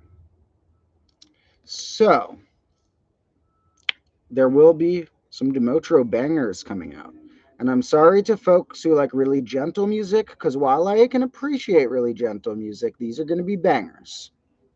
And they do involve the soundtracks of my episode. Those are like alternate versions of a lot of the instrumental portions of the songs I'm going to have. Because apart from I think in the last like 5 episodes or so, at least, all of the soundtrack, and from the beginning, most of them, and now I think all of them at this point are beats I made. Someone's wondering if age matters. Well, the older you are, the more concepts you've encountered. So it's going to have some sort of correlation with really what matters is how many concepts you've encountered. That gives you tools in your toolkit to understand other things. So a young person, if they spent a lot of time encountering different math concepts, could be at the same pace as an old person. But I mean, like a 5-year-old wouldn't have physically had enough time to encounter enough concepts as a 40-year-old if the 40-year-old is dedicated. So age matters a little in that it's how much time you've had to dedicate to it, but how much time you end up dedicating is really what matters. So like I was a year ahead in math because I cared more about it. I got B's in some other classes instead of A's because I wasn't ahead in that subject. So it really depends on how dedicated and how much you spend time with a subject or not. So we have 4 books here. And since, I'm sorry, we're going to take off the guy who left 2 comments about repenting and going to Christ. Like I've said, Actually, in case they're here, I'll leave the comment first, which is Jesus is a great concept of something. The Jesus, if that was a real person, had a lot of cool ideas. A lot of those things are about love and peace and things like that. But I don't think Jesus would want people run into random comment sections being like, repent, repent, repent. That doesn't sound very Jesus-like. So I'm going to hide that user. So I'm pro-Jesus, but I'm not Christian. So here are 4 books, and we're going to go to page 210 on each of these to see. First, I'll answer 1 or 2 more questions real quick, which was that what type of music I make. I've made a lot in the past. I started out in a rock band and I had fun making that. And then I got into digital beat making and I got into rapping as well. So now I actually make a lot of hip hop music. Sorry to people who don't like that, but you'll probably like mine. Um, but I make a lot of hip hop music. That's honestly the genre I listen to most. Um, and it has a lot of elements of other genres because I have written classical, rock, funk, and stuff in the past. So those are incorporated. Um, and I'll probably make a lot of types of music in the future because I like a lot of different sorts of genre. But I get carried away on a certain thing, sort of like I got carried away on math. And one of my hobbies is writing hip hop lyrics, writing rap verses. So I take it very mathematically. I love internal rhymes. I love seeing exactly when each word lands on each beat and planning out fun flows, exactly where the gap lands mathematically and stuff. So the way I write my verses looks a lot more mathematical than some others because the words are like spaced out where they're supposed to hit exactly. Um, but honestly, I'm a big hip hop fan, and that's what I'm making these days. Um, so what we got here is 4 books, and the only page I saw was 210, apart from something in the thousands. So we're going to go to page 210 on each of these books. So let's see what we want first. So we're going to go to 210 in the biggest one first. Now, this is by the wonderful Martin Gardner. Martin Gardner was an epic, epic man. He did a similar role to what I do on my channel almost, where he wasn't necessarily one of the guys who invented some massive proof about something and changed math in that way. But he took little, not quite fully understood concepts, gathered all the different data he could about them, did his own experimentation, and presented them to people. Not like he invented the concept, but like he had found everything he could and added his own flavor to it. And so he was the one who popularized and brought to common knowledge a lot of hidden gems in mathematics and turned them into these wonderful articles, passages for what used to be a magazine, Scientific American, he was writing for. And this is a collection of a ton of those. And so a lot of his books are collections of those articles he's written. Any book by him, each chapter will probably be a different topic for that. Not all his books. He's written like normal books too. But most of the books you encounter by him are each chapter is its own new topic, and it dives into some really cool new thing that he dug up from somewhere in the realms of math and found his own new findings on, mixed with collections of all the data he could gather. So we're going to look on page 210 and see what's there. My goal with this, for anyone who watches, is to get you feeling like, oh man, I want to buy a paper math book. Now, I bought all these pretty cheap. I buy used books online. I don't care if they're beat up or if they used to come from a library, as long as they're not super highlighted or anything. So used books are fine. So you can go to a used bookstore, buy a used book online. Great activity. So that's my goal, is that a couple of you, after we do this activity, are going to wish you had a paper book and find a way to get one. So, and if you want the easiest way to get one, you can just go on Amazon, look up the book name, and see if they have a used one for under $10. They might. So, page 210, we got some interesting grids. They look kind of like chessboardy, but they're including smaller ones. I think we're going to have to go back a page or two to see what Mr. Martin Gardner meant by these little grids. All right. It looks like here. Whoa, this is weird. The page before is all about these ambigrams. Or no, are they those or somethings? No, they're not ambigrams. Those flip upside down. Maybe that one is. These are weird designs he's talking about. And then all of a sudden, in that chapter, I guess Martin Gardner found some, he thought that was connected to this apparently. I have to read the whole chapter to see. But you know how some of my episodes veer from like math to philosophy or something for a second? This one looks the other direction. So he's talking about some weird shapes and stuff, and then he goes, I now turn to two unusual mathematical problems originated by Kim, both of which are only partly solved. And what this is about how many queens you could place on a chessboard so that none are attacking each other. Oh no, and then that's one question. The second question, that's the maximum amount of queens you can place on a chessboard so none attack each other, of different sizes of chessboard. Then the next question is, what's the maximum number of queens that you can put on a board so that each queen attacks exactly n other queens? I'm assuming n is the amount of, what's n?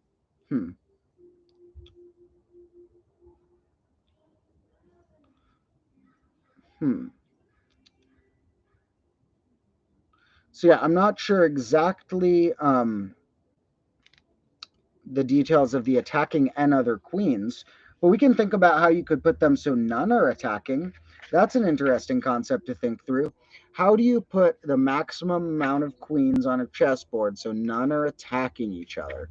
And what about if you picked a number of, I want them all to be attacking one other? It might be for different ends. Maybe these different graphs, oh, they are. So look, for n equals 2, the maximum amount of queens you can put on a board so that each queen's attacking exactly 2 other queens is that, I guess, on a 5x5 grid. Oh, these are both N2. So if we want to be attacking on exactly 2 other queens with each, on a 5x5 board, that's the maximum end placement. And on a 6x6, that is. Isn't that pretty neat? You get these weird puzzles that can relate to real life. And just to show you how awesome books like this are, let me just like flip through this. So, okay, I got to move that light. Sorry about that light. Let me just flip through this real quick and show you like how many different weird things are in this book. So there's like, we're just going to try and flip through somehow. This is hard to see. Look at all these weird shapes mixed in with the writing. Look at all these strange things that somehow had to do with math. All of these are strange different chapters that related to something mathematical. So Martin Gardner is a beast. What an awesome guy. No longer around. Too bad. He's one of my favorites. That's why I say people like Kurt Vonnegut are my favorite fiction authors, because now that I'm so in love with math, my real current favorites are Martin Gardner, Raymond Smullyan, and Clifford Pickover. Now, we're going to go to page 210 in another one now. This one is going to be an overview of all sorts of math stuff. This is good if you don't know anything about math and you want to jump in. You might want this one. So Clifford Pickover usually writes books that are more like Martin Gardner-y, where each chapter diverges into a different new puzzle. But this is different. This is each page is a year at a time, going through the last 250, I think, years, and 1 year at a time, saying one of the things that was notable that was discovered then. Now, at first, it skips some years because it's like you want to include 3000 BC is when they say dice were first noted. And then you want to jump a bit so you don't include all the years since 3000 BC. So let's see what's on page 210. And we'll just actually get a flip through of like real quick what's on the pages before that, just to see fun. So look, it's like 1796, constructing a regular heptadecagon. I think that must have been Gauss. Here we got fundamental theorem of algebra and somehow must relate to that picture. That was in 1797. Oh, okay, so they're jumping some years, not every single year. Maybe near the end it might be. Or it's jumping years, but each page is a different year. The next page, we got important Gauss writing. What a notable mathematician, Gauss. That dude is top 10 of all time. Um, so next we got a three-armed protractor, whatever that is, and then on page 210, oh, this is a good coincidence. I hope whoever wanted to hear about the Fourier series earlier is still around. They probably left, but if that person happens to be around, leave a comment because page 210 is about the Fourier series. Someone saying wasn't Gauss a terrible father? I don't know. I haven't looked into that. It's always hard to separate life from art sometimes. Unfortunately, some great thinkers of the past and great, political heroes, great writers, and things like that, great musicians, some of them weren't great people. But let's make sure, all of us combo lords, to be good people because it works. Trust me. I've been a I've made so much effort this past year, and I've always been a good person, but this past year especially, after I overcame some crazy problems and some dark phases, I've been trying so hard just to be a nice person. And it doesn't prevent you from getting things in life. Some people think you gotta like be an asshole to get things in life. Trust me, things have been going my way just fine, and being nice has only helped. So if I ever am a father, I'll make sure to be a great father. So that sucks if Gauss is a terrible father. I don't know. Unfortunately, we got to separate the work from the person at this point and just say, in any case, Gauss's work was top 10 most notable. Um, Someone's wondering about the queen thing. It's you could say the amount of possibilities is another question. The question they posed is for an n by n chessboard, what's the maximum? Because it's not always going to be n. Like if you have a 2 by 2 chessboard, you can't put two queens without them attacking each other. So it's not always going to be the full n. It's like the for an n by n chessboard, how many queens can you place? Now it would be a secondary question of how many ways you can do it. So that is an alternate for way you could take it further. And of course, there's other ways you could take it further. You could say, what if they're rooks instead? What if they're bishops instead? You could say, what if you have a mix of pieces? You could say, what if the chessboard is a rectangle instead of a square or another shape? Now, those are always what you want to do when you encounter a fun problem that you like. Figure out some random extension. Twist one of the variables. Kind of like I said in combo class, we only get to break one rule at a time. Uh, is You kind of want to twist one variable at a time in a scientific experiment. And so if I want to change an alternate version of the chessboard, I'll probably twist one of those variables. The type of piece, the board size, the something, so one at a time you tweak the variables and then you kind of get a better view. So page 210, Colin, who had said that's still here, nice. So let's read some of this. I don't know if I'm going to read the whole page. I kind of feel like I'm ripping off the author, but I guess it's only one page of the book. Hopefully, it'll encourage people to buy it. But seriously, watch Scholastic hit me with a copyright claim or something. So, watch me get into a war with Scholastic. I'm ready. Combo class. The combo army can take down all the dumb corporations. So, if Amazon or Scholastic or whatever ever get mad at me for using their stuff, we can go to war. I'm already half at war with 7-Eleven. The real account commented to me on TikTok when I was roasting the numbers 7 and 11. So, um, Fourier series in any case. So I'm going to do my synopsis of this because I don't want to rip off the author, Clifford Pickover, but it'll include a lot of his words. They're used in countless applications today, ranging from vibration analysis to imaging processing, really any field where you're analyzing frequency. And that can be with sound commonly, or also other things run in frequencies. Now it says before Fourier discovered his series, he accompanied Napoleon on his 1798 expedition of Egypt, where Fourier spent several years studying Egyptian artifacts. Okay, let's go Fourier. I mean, Napoleon was kind of a bad conqueror, but that's still kind of notable. That's cool. He went to Egypt with like some crazy conqueror. Um, All right. So Fourier, when he was back in France, he was starting to really research heat, and he did this memoir called "On." That's funny. Memoir, is that the right word for it? Was it really a memoir? Because it says it's called On the propagation of heat in solid bodies. I haven't read it, but it's funny if that's legitimately a memoir, like about his life, but his life is just on the propagation of heat in solid bodies. Um, Maybe that just means it was like a book he wrote, but maybe it's a memoir about his life. Um, so one of his interests was heat diffusion in different shapes.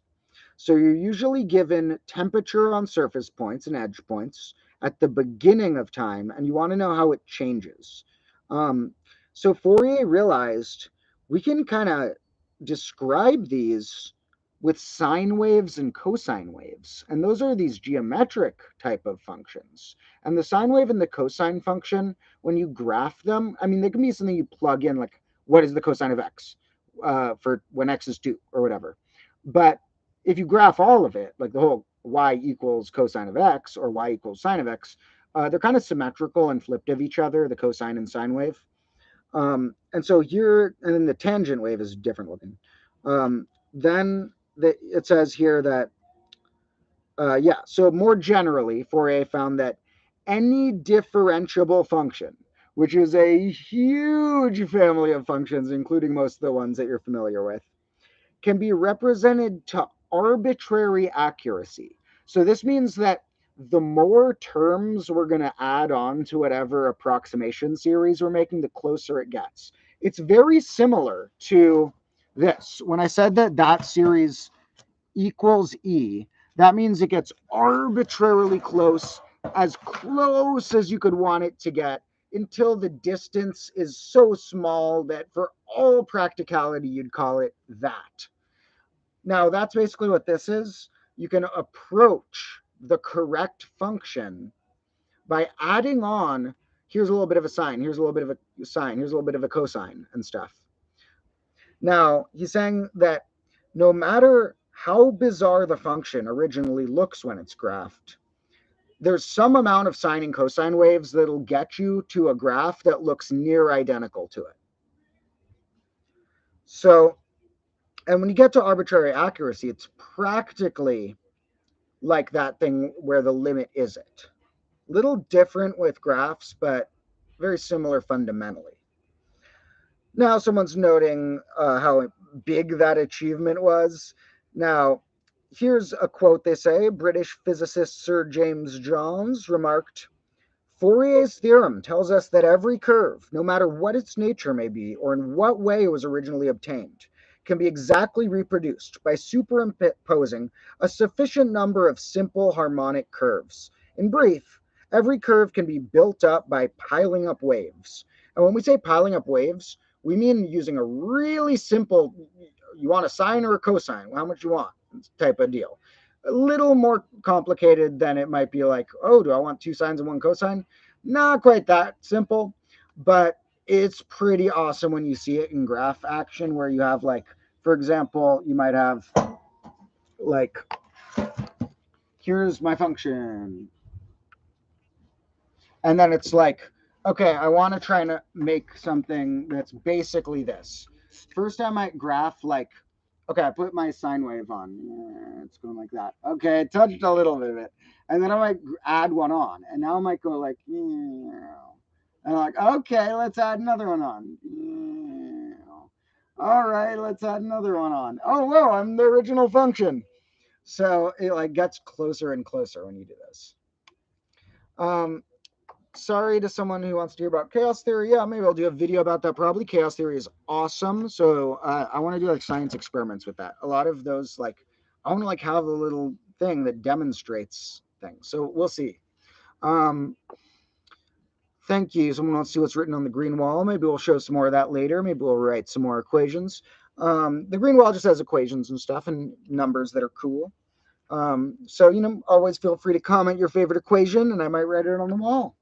So that was 210 in the math book. And if you want to hop into Clifford Pickover, that one's just like a bunch of random quick pages on different stuff. But I might recommend his book, The Wonders of Numbers, because that one has a lot of fun number theory. So if you like my videos about the weird little number tricks, you're probably going to like this one called The Wonder of Numbers. Speaking of which, the book of numbers. No, we have to save this for last. Okay. This is my actual number one recommendation for anyone who wants to learn more math similar to what's in my videos. This book is a really beautiful explanation of number theory. I only first read it like half a year ago, and I knew like 2/3 of the concepts and didn't know like 1/3 yet. But even the 2/3 I already knew, they described very elegantly. It's by John Conway, a great thinker and game designer who used game theory to invent whole systems of numbers, and Richard Guy, who was interested in unsolved puzzles and categorizing things. And they worked together to make this masterpiece that we have to save for last. We got one more in between. This book is a little more playful and random, but I'm like halfway through it right now. But I've been jumping in different parts of it because it has a lot of different topics. But this book I've been really enjoying. So, Recreation in the Theory of Numbers by whoever Albert Byler is. Um, Really fun, cool book. This one actually has a lot of numerical patterns I didn't know. This is straight up number theory. So this is like equations about, there's a lot of Pythagorean theorem. There's a lot of hinting at Fermat's last theorem. It's all about like these simple rules for what makes up square numbers, for what makes up primes and stuff like that. Um, so now let's look at page 210 in it and see what cool knowledge we might find there. So on page 210 here, whoa, look, we almost hit this chart a little later in the book. Wow, what's that chart?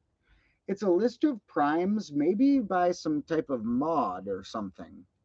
It's a list of primes that were categorized somehow. Okay, so 210 is right at the end of a chapter, unfortunately. So we'll go to right before that, maybe. Um, Now, what's interesting about some of these old books, some of these were written before the great Fermat's last theorem was solved in 1993. Actually, the proof of Fermat's last theorem was presented at Berkeley, where I live in Berkeley. It was presented like 2 or 3 miles away from here in 1993. Um, but Fermat's last theorem was a long age-old question of, someone mentioned the Pythagorean theorem earlier. That tells us a squared plus b squared equals c squared in certain cases. So we know there's tons of integers that works for, like the 3, 4, 5 triangle. 3 squared plus 4 squared is 5 squared. Cool. In fact, there's an infinite amount that works for that. It's also obviously an infinite amount that works for a to the first power plus b to the first power equals c to the first power. Now, interestingly, you couldn't do the 0th power, I just realized, because that would be anything to the 0th power is 1. So a to the 0th plus b to the 0th equals c to the 0th would be 1 plus 1 equals 1. So interestingly, I just thought of that. You can't do the 0th power. But there's an infinite amount of ways to do a to the first or second power plus b to that equals c to that. What about cubes? Can you find an integer whose cube adds to with another integer's cube into another perfect cube? You know, well, 3 cubed plus 4 cubed is not 5 cubed, but could we find one? Funny enough, 3 cubed plus 4 cubed plus 5 cubed is 6 cubed. And I'm sorry, guys, the pattern does not continue to 4th powers, but how cool is that? 3 squared plus 4 squared is 5 squared.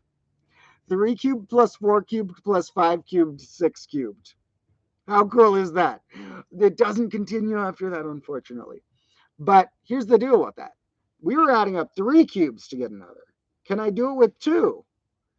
We couldn't find an answer for years and years. They couldn't find an example, but they couldn't find a proof that it was impossible.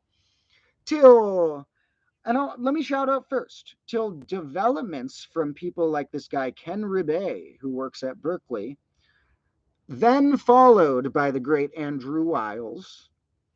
Andrew Wiles presented this proof like a couple miles from here in 1993 that showed that it is impossible, not only for third powers, which they had actually, I think, proved the third power case already at that point. I'm not positive, but they had proved it for certain powers already, but not the general case. He proved that for above 2, there is no number of a power above 2 that you can go a to the n plus b to the n equals c to the n. So, like no integer n greater than 2 works for that with integers for the other.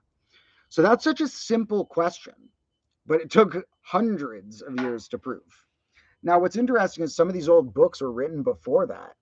And so the books that were written before that reference it as if it's this unsolvable brick wall, because it had been like 150 years or something, not exactly, but a bunch of years since it had first been conjectured it was impossible. And since Fermat put a proof in the corner of his margin of one of his lost notebooks they found that says, um, I have found a marvelous proof that it's impossible to have a to the n plus b to the n equals c to the n with integers when n greater than 2, that it's impossible. But this margin is too small to contain my marvelous proof. And then he dies. And that's all they find. And they're like, what? And now the thing is, with the modern tools to solve it, the way Andrew Wiles solved it, those tools wouldn't have been available to Fermat. Not like computer tools necessarily, but like building on years and years of discoveries and definitions and stuff. It seems unlikely that Fermat had that proof. So there are three options, kind of. Fermat was wrong. There's a method called infinite descent that can be used to prove certain cases. I think it might be the fourth powers, or at least one of the powers can be proven impossible by this thing called infinite descent. He may have been wrong and thought that applied to all n's greater than 2 and thought he could use that method to prove it and was wrong. Or something similar where he was wrong about the proof. That's method one, or I mean option one.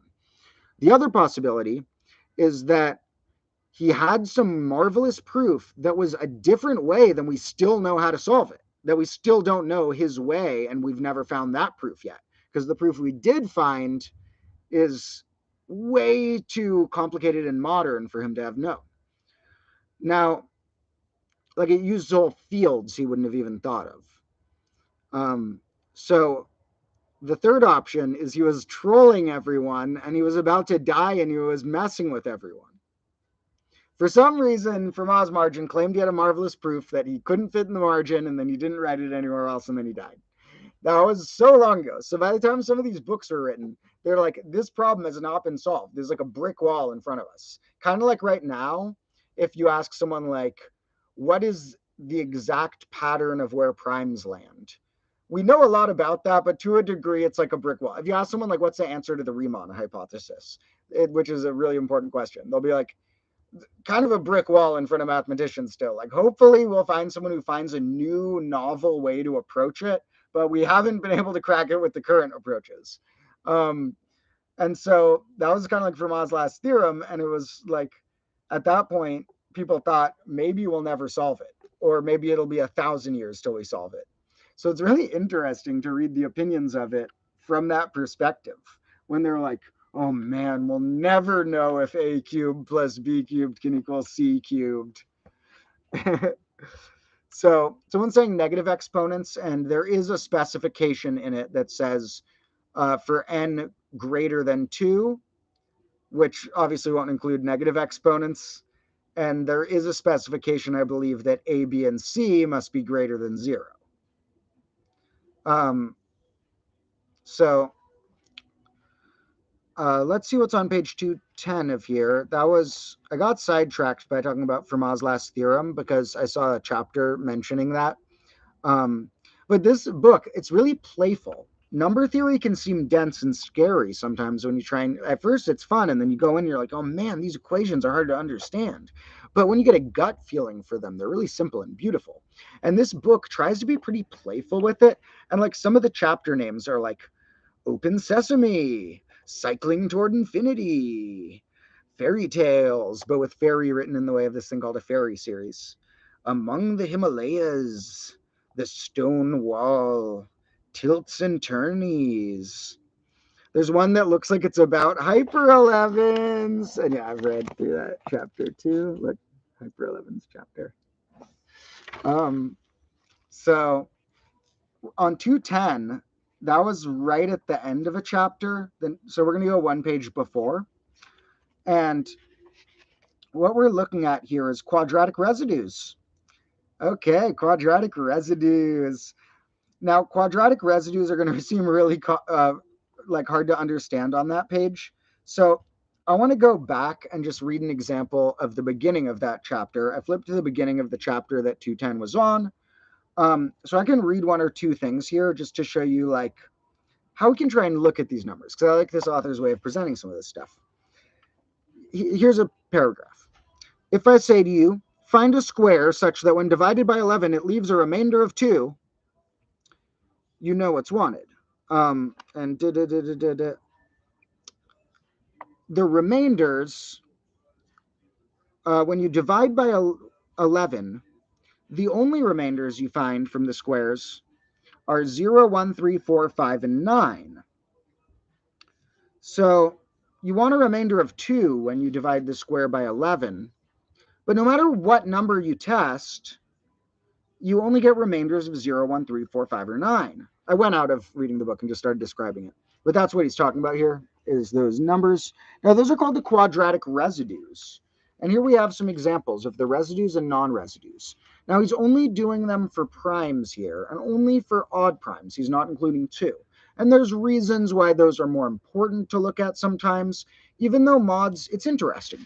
There's 2 types of mods that are preferable in different ways. Mods are similar to numerical bases, and in that context, the best mods are the highly divisible ones. However, there are other cases where the best mods are the prime ones if you're looking for certain things. So sometimes it makes sense to investigate the prime mods. Other times, the easiest to look at are the highly divisible mods. So you have a wonderful day too. Whoever left that comment that they're leaving a wonderful day. Someone said they thought there was going to be plants. So there are still things I'm going to stick in, and we can bring this berry with candles out again too. There are plenty of plants that we're going to be putting in. But I think I'll plant them when my cameraman comes over tomorrow so that I can get clips of it for a snack break episode. And so, because what I want to do is film them as they grow. So I need like a good stable shot of them being planted, and then I'll have like ability to like film a little clip of them at each stage. And hello to the Bangladesh fan. Hello. And here are guavas. So these are some more fruit that is able to eat. I could eat that onion, but nah, guys, sorry.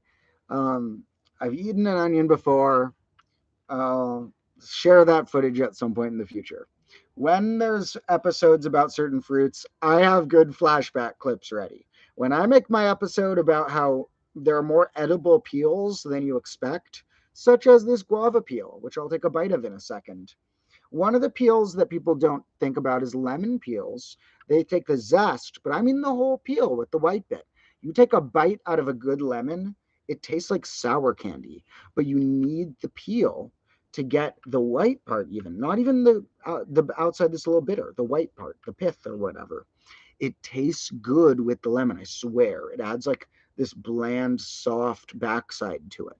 Now, when I make an episode about how eating peels like lemon peels and guava peels is underrated, I have flashback footage of me eating 3 lemons in a row with the peels.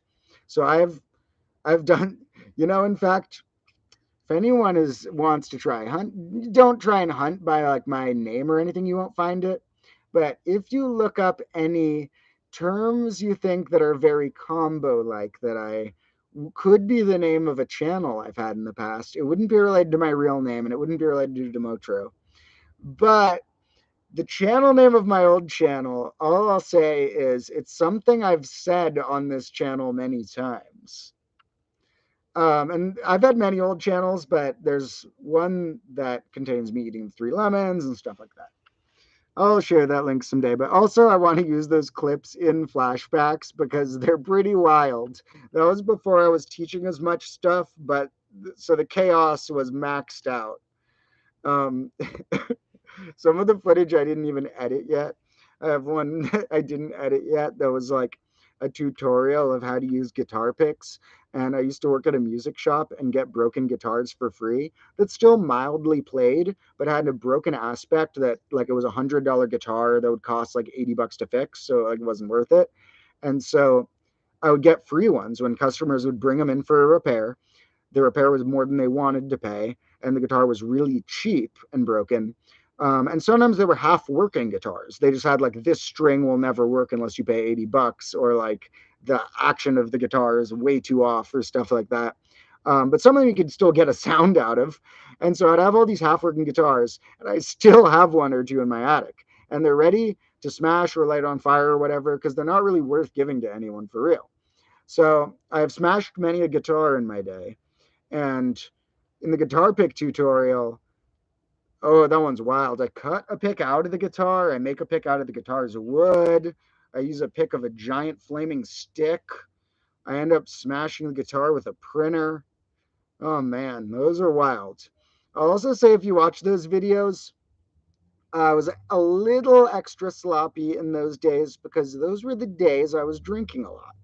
So I'm a little extra wild in those videos. I'm still a wild boy, but I quit drinking for personal reasons, and now I'm a little more focused. Um, so quadratic residues. I got okay. Whatever. We'll talk about quadratic residues later. I want to talk about fruit peels. So the point of quadratic residues, real quick, is watch my modular arithmetic one called modular tricks or what on the main channel. The modular arithmetic one explains what quadratic residues are. They're super cool. We can relate them to clock tricks. All my tricks that are related to pick some type of number and add that many hours to the clock that many times. What are we doing there? We're squaring a number. Add some number that many times. That means that number times itself amount of hours. Something times itself is squared. So that's how I sneak in a squared kind of into those riddles is like, or not riddles or games or whatever, is like, add this many hours that many times. Now, really, that's synonymous with if I said pick a square number and add that many hours. So, what can square numbers land on a 12-hour clock? Well, only 0, 1, 4, 9. So you're going to hit 0, 1, 4, or 9. And that's because they're the quadratic residues. In mod 12, you can have quadratic residues in all sorts of mods. Now, I guess we should look at the little table for fun that he put in here, which he was only showing the primes, but look at these other cool pictures real quick, though. There's like all these weird pictures of, these are like crazy versions of spirals that design more and more Pythagorean triples. All of these are integer triangles, right triangles that make the Pythagorean theorem, and there are ways of like spiraling them onto each other. So what we had here was a list of some quadratic residues, and let's take a peek at some. If we're in mod 3, squares have to end in 1. They can't end in 2. And here's the thing, though. They're not putting 0. They can also end in 0. So if a number is a multiple of 3, its square will be a multiple of 3. So you can imagine, I personally write it with the zeros. Sometimes it makes sense to ignore them because they're on everyone. They're all going to have a 0. But you could imagine a 0 before all of these, technically.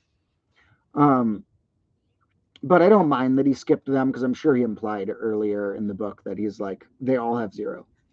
Come on, camera.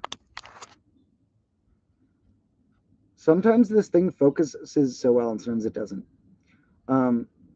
So here we have in mod 5, he's just doing primes. 0, 1, or 4 are the only things in that mod that they can end in. All squares are 0, 1, or 4 more than a multiple of 5. All squares are either 0, 1, 2, or 4 more than a multiple of 7. All squares are one of those for that. And those are the non-residues that squares can't be. Isn't that pretty neat? Pretty wild that it works that way. Modular arithmetic contains a lot of the secret patterns. It's sort of like when I'm doing piano lessons with students, you like introduce them to the letters of notes, and then you slowly try and show them like, wait, how many half steps, which is the smallest increment you can go, were between different parts of that. And then you can kind of show like, hey, if I like took that amount and played it anywhere else, or similarly, if I slid everything up a half step at a time with a chord or a pattern, if I slide everything fairly, the same like inner numerical pattern would make the same sound, just sounding higher. And so modular arithmetic is sort of like sliding everything up fairly, like taking everything up an octave. So sort of like if you play C chord up an octave, that's reminds me of when you're like, I'm 1 over a multiple of 5. I'm also 1 over a multiple of 5, but the next one. So In that case, sounding the same in music is similar to being congruent to the same thing in modular arithmetic. So that was the quadratic residues rant. Now you want to see the inside of a guava again for anyone who missed this last time. These ones are really miniature. There are bigger ones that were coming earlier in the season. Probably we'll have some more bigger ones fall, but these were what were on the ground today. You really just let them fall off the tree with this type, or shake the tree if you want to agitate them to fall a little bit. Shaking the tree and all the ripe ones coming down is a good activity. But you can just find them around and take a bite of them. Now, here's the thing. The peel is a little bit peppery and a little bitter, maybe. It has a like almost peppery, minty taste. It's interesting. So I like a little of the peel, but not it to be my main. Like, I'm not going to eat the whole peel when I just want the inside usually. So usually here's what I do. I mean, sometimes I cut them in half and just bite out the inside, because the peel sometimes I skip. I just eat the inside. Someone's saying it looks like a feijoa. It is. It's called pineapple guava culturally, but it is technically called a feijoa celoiana. And there's different names for it because some cultures just use that as the name, feijoa, which is just the beginning of the scientific name. But the other most common name is pineapple guava. Although it's not botanically a guava, it's really similar. Kind of like how they call raspberry, or yeah, they call raspberries berries, but botanically they're not. This is called a guava, but botanically it's not. Um, but they're good. So I usually eat a little bite of the peel and then eat around it, kind of. So like first bite, you go like, mmm. And that bite's a little mintier because you got a little peel in there. Next bite, you kind of scrape your teeth around on the inside.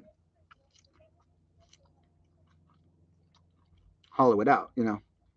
And those are good. It actually took me a little while to get used to them because they have a sort of tropical taste. I don't know what to compare them to. They taste like a mix of like a little pine. Well, they taste pineapple-y because they are called pineapple guava.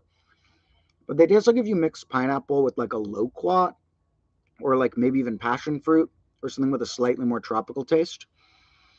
Um, wow, this has been a really long stream. I was planning on hanging out with you guys for a while, but we are really extending this one. Now, I do have to get ready to teach a couple private lessons later today because, like I said, combo class isn't making any money yet, so I still have to be teaching private students for a while. But we will see how long that needs to continue. I like teaching my private students. They're awesome, and some of them I may keep. But it'll be cool when I can dedicate all my time to combo stuff. Now, what that'll make sure happens so that we get more video content, but also that I can finish up all my side projects to show you guys. I've been like spending all my free time on making sure I get all the footage for you guys on this. But once I have a team helping me with that, I'll have a little more time to finish up the novels I'm writing, finish up the math books I'm writing, finish up the songs I want to make albums out of, and stuff like that. So that won't prevent us from getting this content, but it'll just get us 2 types or 3 types of content. In fact, once I launch comboclass.org, I expect to do a bunch of random writing on there. I'll probably take the opportunity when I launch that site to take all my old videos as links, even the shorts maybe, and also write a couple paragraphs as a follow-up to the video with even more thoughts to see it in 2 formats. You'd learn a lot better if you saw my visual version of it and then my written version of it. Some of them maybe it'll make sense to see the written one first, most maybe after the video. But then they have related concepts. So then there could even end up being like one page that's like, these are all the videos about square numbers with a paragraph in between them. And it might also end up a little bit hyperlinky. So it like Wikipedia or something, or choose your own adventure. So it's like if you go down and you're like, okay, I just saw the video about squares and triangular numbers have relationships, then you might be like, you want to go to the triangular numbers portal, or you want to read more about squares. And if you want to read more about squares, get a paragraph and then the next video, click triangular, you get that set of stuff. And so I want it to be a bit of a choose your own adventure maze going from one page to the next. There may even be secret pages where you need to type in a password to enter the page, but the password's a number you can calculate. So it might be like, to enter this page, enter the what this sequence converges to, that number, or something like that. Or like an easier example would be like, if it was like, if this series converges, name the number between the fifth twin prime or something. Although I guess it's debatable when you count the first twin primes, which ones you count. But some question where you have to know a concept that you've seen on the page somewhere and put in a little mental effort. Maybe it'd be something like, if I do so and so trick, enter the number that would happen. And then you either know it or you have to try it out with numbers. And you would, like, with a trick like that, maybe get 9. 9 shows up as the answer to a bunch of fun tricks. And so then you have to type in 9 to get to the portal or whatever. So, or even games that you have to, like, if it's like, okay, here you're going to try and build pentominoes. Those are all of the ways to make 5 interconnected squares, assuming rotation and flipping is the same piece. And you got to build all the pentominoes before you can get to the next page or something. Um, we'll see. But I want to make it like a little maze, sort of. I've never really liked video games that much, but when I was a kid, I loved these ones by the series Humongous Entertainment, which was like Pajama Sam, Spy Fox, Freddy Fish, and Putt Putt. And they made these choose your own adventure games that had, like, the puzzles weren't necessarily like, if you're obsessed with games, you'll find these hyper challenging and super good. But they were really fun in the story, where it's like real world interactions of things like, if I have a candle, then a flame, and there's a dark cave, I can combine them. Or like, if I have this thing with a hole and I have some glue here and I break something off a tree, now I can glue that on and fix it. And so you get these little puzzles that are interactions of things, and they have cool little bright worlds and stuff. And so I loved exploring those, especially because they would reset after you did the game, and the puzzles, the things would be in different places the next time. So if I ever made game-like things, they would probably be choose your own. Well, I guess no. I keep saying choose your own adventure. What I meant from those games is they call it a point and click or whatever, but where you like click and go different paths. But it's like a choose your own adventure. So thank you to everyone who is saying that they had to go, but that they hung around a while. You are all awesome. I'm going to be leaving pretty soon anyway. The stream has been going on for an absurd amount of time. So let me think about the last combo thoughts to present. So you guys can look forward to, around this weekend, seeing a very cool episode. It will probably include some animations that you haven't seen incorporated in one of my episodes before. And it involves primes, it involves clocks, and it involves cool spiky shapes. So that's this weekend's episode. And then next week, I think it'll be the factorial episode dropping next week. But we'll see. There'll be one every week for now. I'm managing to keep that up, but I'm still growing my team. As usual, if anyone wants to help, the email was combouniversity@gmail.com, which is the contact link on here if you click it on the About page. And like I said earlier, I hope that some of you will be interested in helping sign up for a Patreon. I don't care if all of you do, but I've had people ask me about it before. So I'm going to make it and offer some cool perks. So I'm going to make sure that 4 different tiers, you either get, like, for a lower tier, you're going to get to watch a bunch of extra bonus content from my past life that I wouldn't make fully public, maybe. From the next tier, you'll get to, maybe visit a group lesson with me, and probably some tier that no one will pay for, where you get to like chat with me or like every month, or like get your name in the credits or stuff. And anyone who signs up for that, I'll probably just like once a month like shout you all out in a bonus video or something, or like put all your names on the whiteboard or something, or like all your names in video descriptions and stuff. So that'll be cool. But for now, so I might do that like later this week. For now, if you want to join more combo discussions and stuff, I don't have the link right here, but actually I might as well grab it. Let me throw them in. We got the Reddit page needs some more fun thoughts and memes and random stuff on it. So feel free to leave your thoughts on r/combo class. And there are already plenty of fun discussions going on our Discord, which you should also join into if you're not there yet. So let me grab that link as well. And here is our Discord link. And of course, if anybody is not yet subscribed to the main channel, which I assume you guys are, that's the most important one to follow. And if anyone uses TikTok, I post the shorts on there too, so you can always watch them on there if you want. Probably going to be basically the same shorts, maybe sometimes a slight different editing or a different title, usually the same thing with maybe a different title. If someone has an idea for stuff to grow, feel free to leave it in the comments or outward. I am in California. So in any case, I'm probably going to log off the stream now. People can always email me if they really want to help. But more episodes coming soon. I also have one more fun short I'll drop either tonight or tomorrow that's about pan-digital numbers. It's a fact I already shared in a stream once, but most of you probably missed it, so it needed to be its own bonus short video about pan-digital numbers, meaning numbers that contain every digit at least once. And there's not really a good term for the ones that only use them once each, but my proposed term for the pan-digital ones that use it only once, each digit only once, is minimal pan-digital numbers. And here's why. A pan-digital number with the minimal amount of digits that a pan-digital number could have, for example, in base 10, if we're counting 0, the minimal number of digits a pan-digital number could have is 10. So any pan-digital number with the minimal amount in that base will contain all of them once only instead of multiple times. So I propose calling pan-digital numbers staying the title for ones that have them at least once, and minimal pan-digital numbers being the term for ones that use them exactly once.